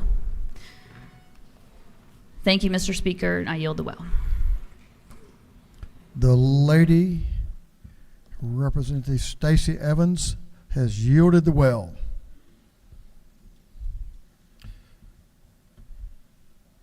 Is there any objection to the previous question being ordered? The chair hears none. The previous question is ordered. Is there any objection to agreeing to the report of the committee, which was favorable to the passage of the bill? The chair hears none. The report of the committee is agreed to. Shall this bill now pass? All in favor of the passage of the bill will vote yes. All those opposed will vote no, and the clerk will unlock the machine.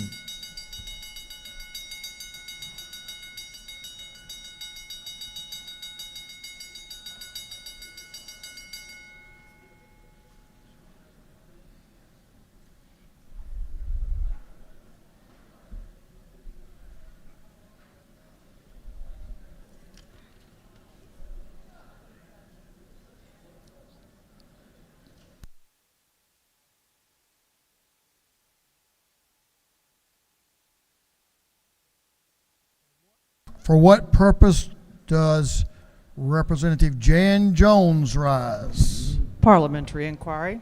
State your inquiry. Is it true that a 5% of the tuition for a full load for 2 semesters at TCSG equals $120? That's a good question, lady.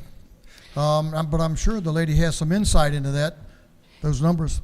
Is it not further true that after we revamped Hope in 11, after the Great Recession, that the reserve had fallen to around $500 million? We were burning a couple $100 million a year, which was what led to the higher reserve requirement, the change to the Zell Miller and regular Zell to protect Hope for future generations, and that furthermore, we found that the TCSG enrollment dropped primarily of older adults who were taking courses not to receive a certification to go to work, but primarily because it was free.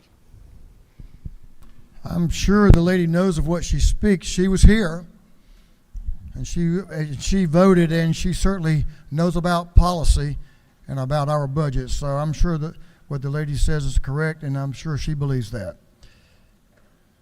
what purpose does Representative Byrd rise? Parliamentary inquiry. State your inquiry. Is it not true no society can sustain itself if entitlement becomes the prevailing mindset of this society? And is it not also true, a famous quote, the problem with socialism is you eventually run out of other people's money? I'm sure the lady believes what she states.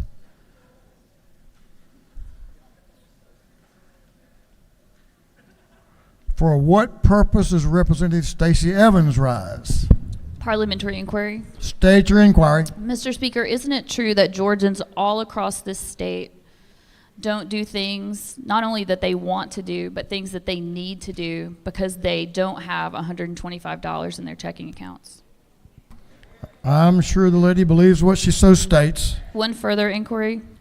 State your inquiry. Thank you, Mr. Speaker. Isn't it true that after we added a GPA requirement to the HOPE grant for the first time, and enrollment at TCSG dropped 25%, isn't it true that when we again lowered that GPA requirement that thousands of students came back? I'm sure the lady believes that the statement she just made. I want to take one last inquiry. For what purpose does Representative Ramon rise?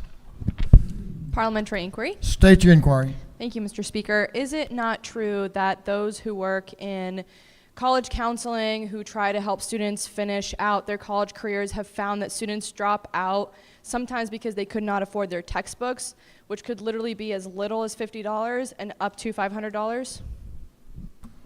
I'm sure the lady knows of what she speaks and certainly believes of what she speaks. Have all members voted? If so, the clerk will lock the machines.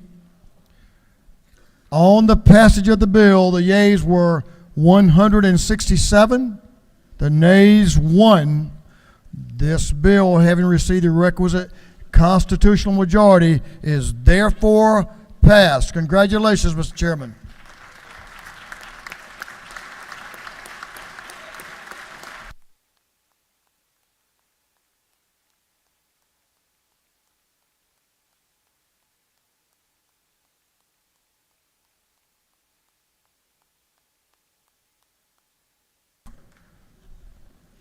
If I may, for all the members of the House, for our House Budget and Research Office, we want to show you our appreciation and tell you how much we appreciate y'all's work.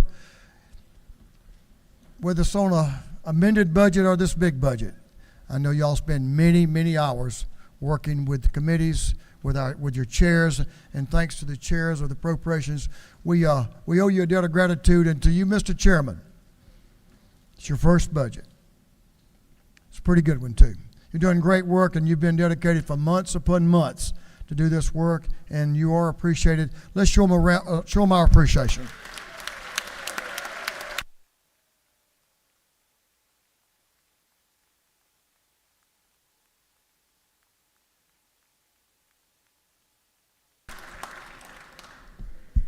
For what purpose does Representative Hatchett rise? To make a motion.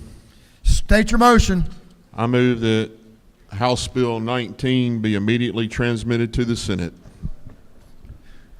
Representative Hatchett moves that HB 19, House Bill 19, be immediately transmitted to the Senate. Is there objection?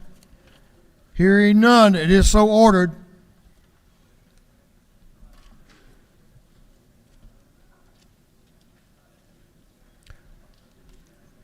For what purpose does Representative Houston rise? Parliamentary inquiry. State your inquiry. Is it not true that our chairman did a wonderful, wonderful job on this budget? And isn't it not true there's a lot of difference between an entitlement and compassion? And this bill showed a lot of compassion to the people of this state. Thank you.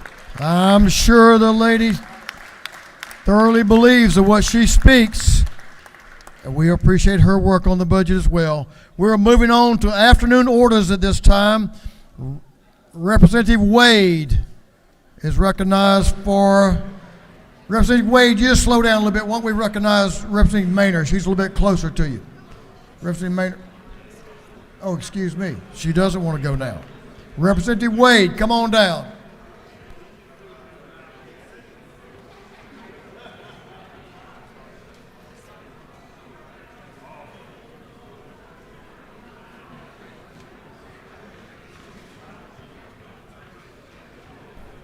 Just suspend for just for a moment. We're almost there, y'all. Almost. These members want to be heard and deserve to be heard. Representative Wade is recognized for an afternoon order.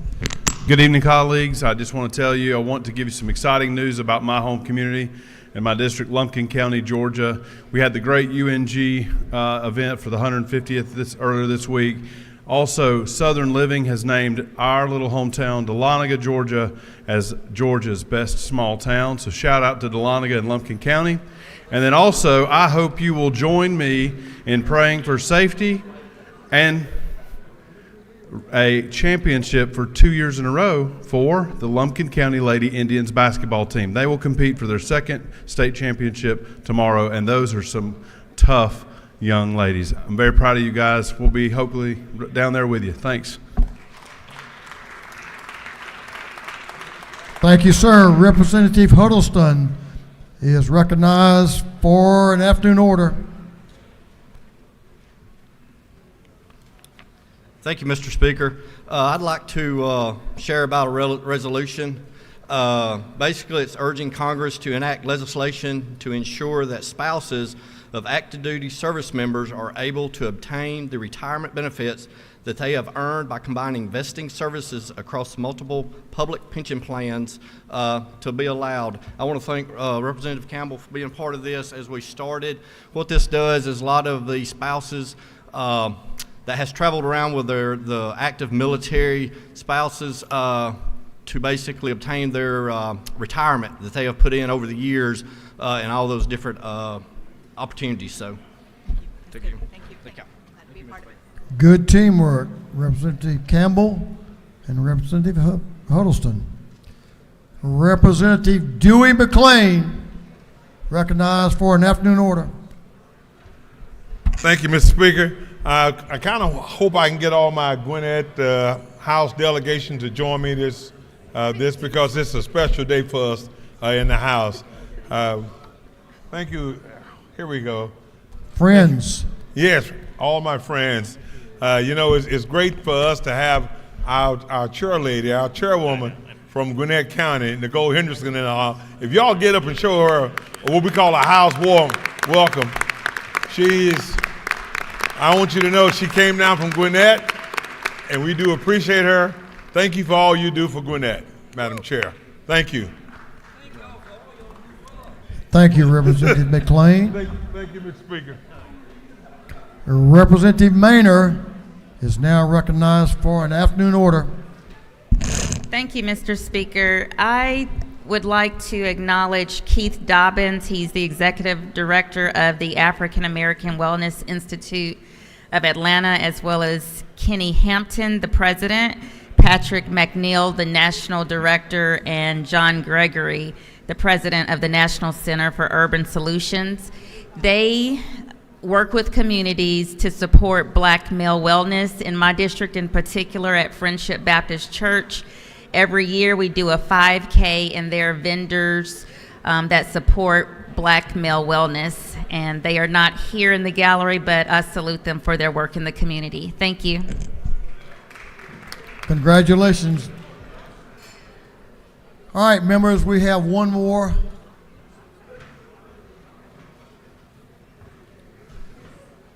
One more piece of information we need to hear about. Mr. Clerk, will you read the caption to a group of privileged resolutions? Honoring the life and memory of Jacqueline Ramser Jetton Cox. Honoring and celebrating the life of President James Earl Carter, Jr. Congratulating and commending the Doug Blevins Agency. Commending the Alpharetta Chamber of Commerce upon its 10th anniversary. commending the House interns for their 2023 regular session of the General Assembly of Georgia, commending Rincon City K-9 police officer Eon Gallagher, commending the Building Owners and Managers Association of Georgia and recognizing February 21st, 2023 as BOMA Georgia Day at the state capitol, recognizing March 12th through 18th, 2023 as AmeriCorps Week Georgia, recognizing commending the Boy Scouts of America in Georgia upon the 2023 Scouts Day at the Capitol, recognizing March 15th, 2023 as Georgia Serves Day at the state capitol, commending Denham Lovett on being crowned Miss Georgia Teen USA 2023, recognizing and commending Pierre P. Thomas and Kevin Coach K. Lee, executives and co-founders of Quality Control Music Label, honoring and congratulating the Habersham EMC Lineman Rodeo Team on being the named first place overall winners in the REA Electric Co-op Division of the International Lineman's Rodeo, congratulating the North Hall Middle School Girls Cross Country Team for winning the 2022 State Cross Country Championship meet, recognizing and commending Maverick Smith, congratulating the North Hall Middle School Boys Cross Country Team for winning the 2022 State Cross Country Championship, commending the State of Israel upon its 75th anniversary, commending and congratulating Krista Lewis, recognizing and commending Kawani Johnson, commending March of Dimes upon its 85th anniversary, commending Roberta Leslie Gaynor, Morrow's Middle School's 2023 Teacher of the Year, and commending Windira Roddy, Rex Mill Middle School's 2023 Teacher of the Year. And for other purposes, that completes the reading of the privileged resolutions. Is there any objection to adopting the privileged resolutions? The chair hears none. The resolutions are adopted. We're ready to move on to announcements. We're almost there. Chair Lady Camp is recognized for an announcement. Thank you, Mr. Speaker, and thank you, colleagues. This is just a reminder that Legislative Day 35, March the 16th, next week, is the last day for a local bill to be first read in the House. And this is going to be a rush time frame, even with it being dropped by next Thursday. So if you have any local legislation, I implore you to please go ahead and do everything necessary and get everything signed as required by your delegation. Please turn this into the clerk as soon as possible. Thank you. I think they heard that announcement. If they don't get that done, it's not your fault. Representative Karen Bennett is recognized for an announcement. Thank you, Mr. Speaker. Good afternoon, colleagues. After consultation with our minority leader, I feel led that there are some traditions that honor their beloved ones who have passed by wearing black, and other cultures who honor their loved ones by wearing white. I invite all of our members of this House to join me, if they feel so led, on Monday to wear black and or white in memory and solidarity and in honor of the passing of our beloved colleague, Tish Nagesh. Thank you, Mr. Speaker. Thank you, Representative Bennett. Chairman Chokus, recognized for an announcement. Thank you, Mr. Speaker. After the weekend, early Monday morning, 8 o'clock, Small Business Development, we have a bill on the calendar. So I just want to remind everyone, write it down on a Post-it note, put it on your mirror, and we'll see y'all all there Monday morning, 8 a.m., 506. Thank you, Mr. Speaker. I think you probably need to call them Sunday night and remind them. If you go. Representative Jasmine Clark is recognized for an announcement.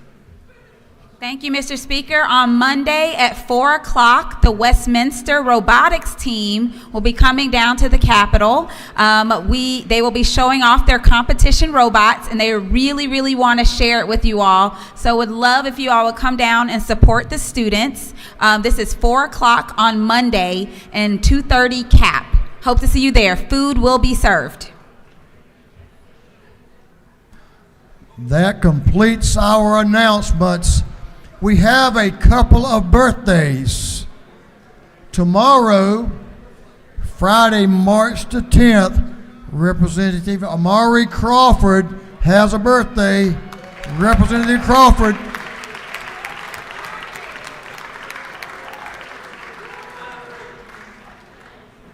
Now we have a really good birthday today. Really good.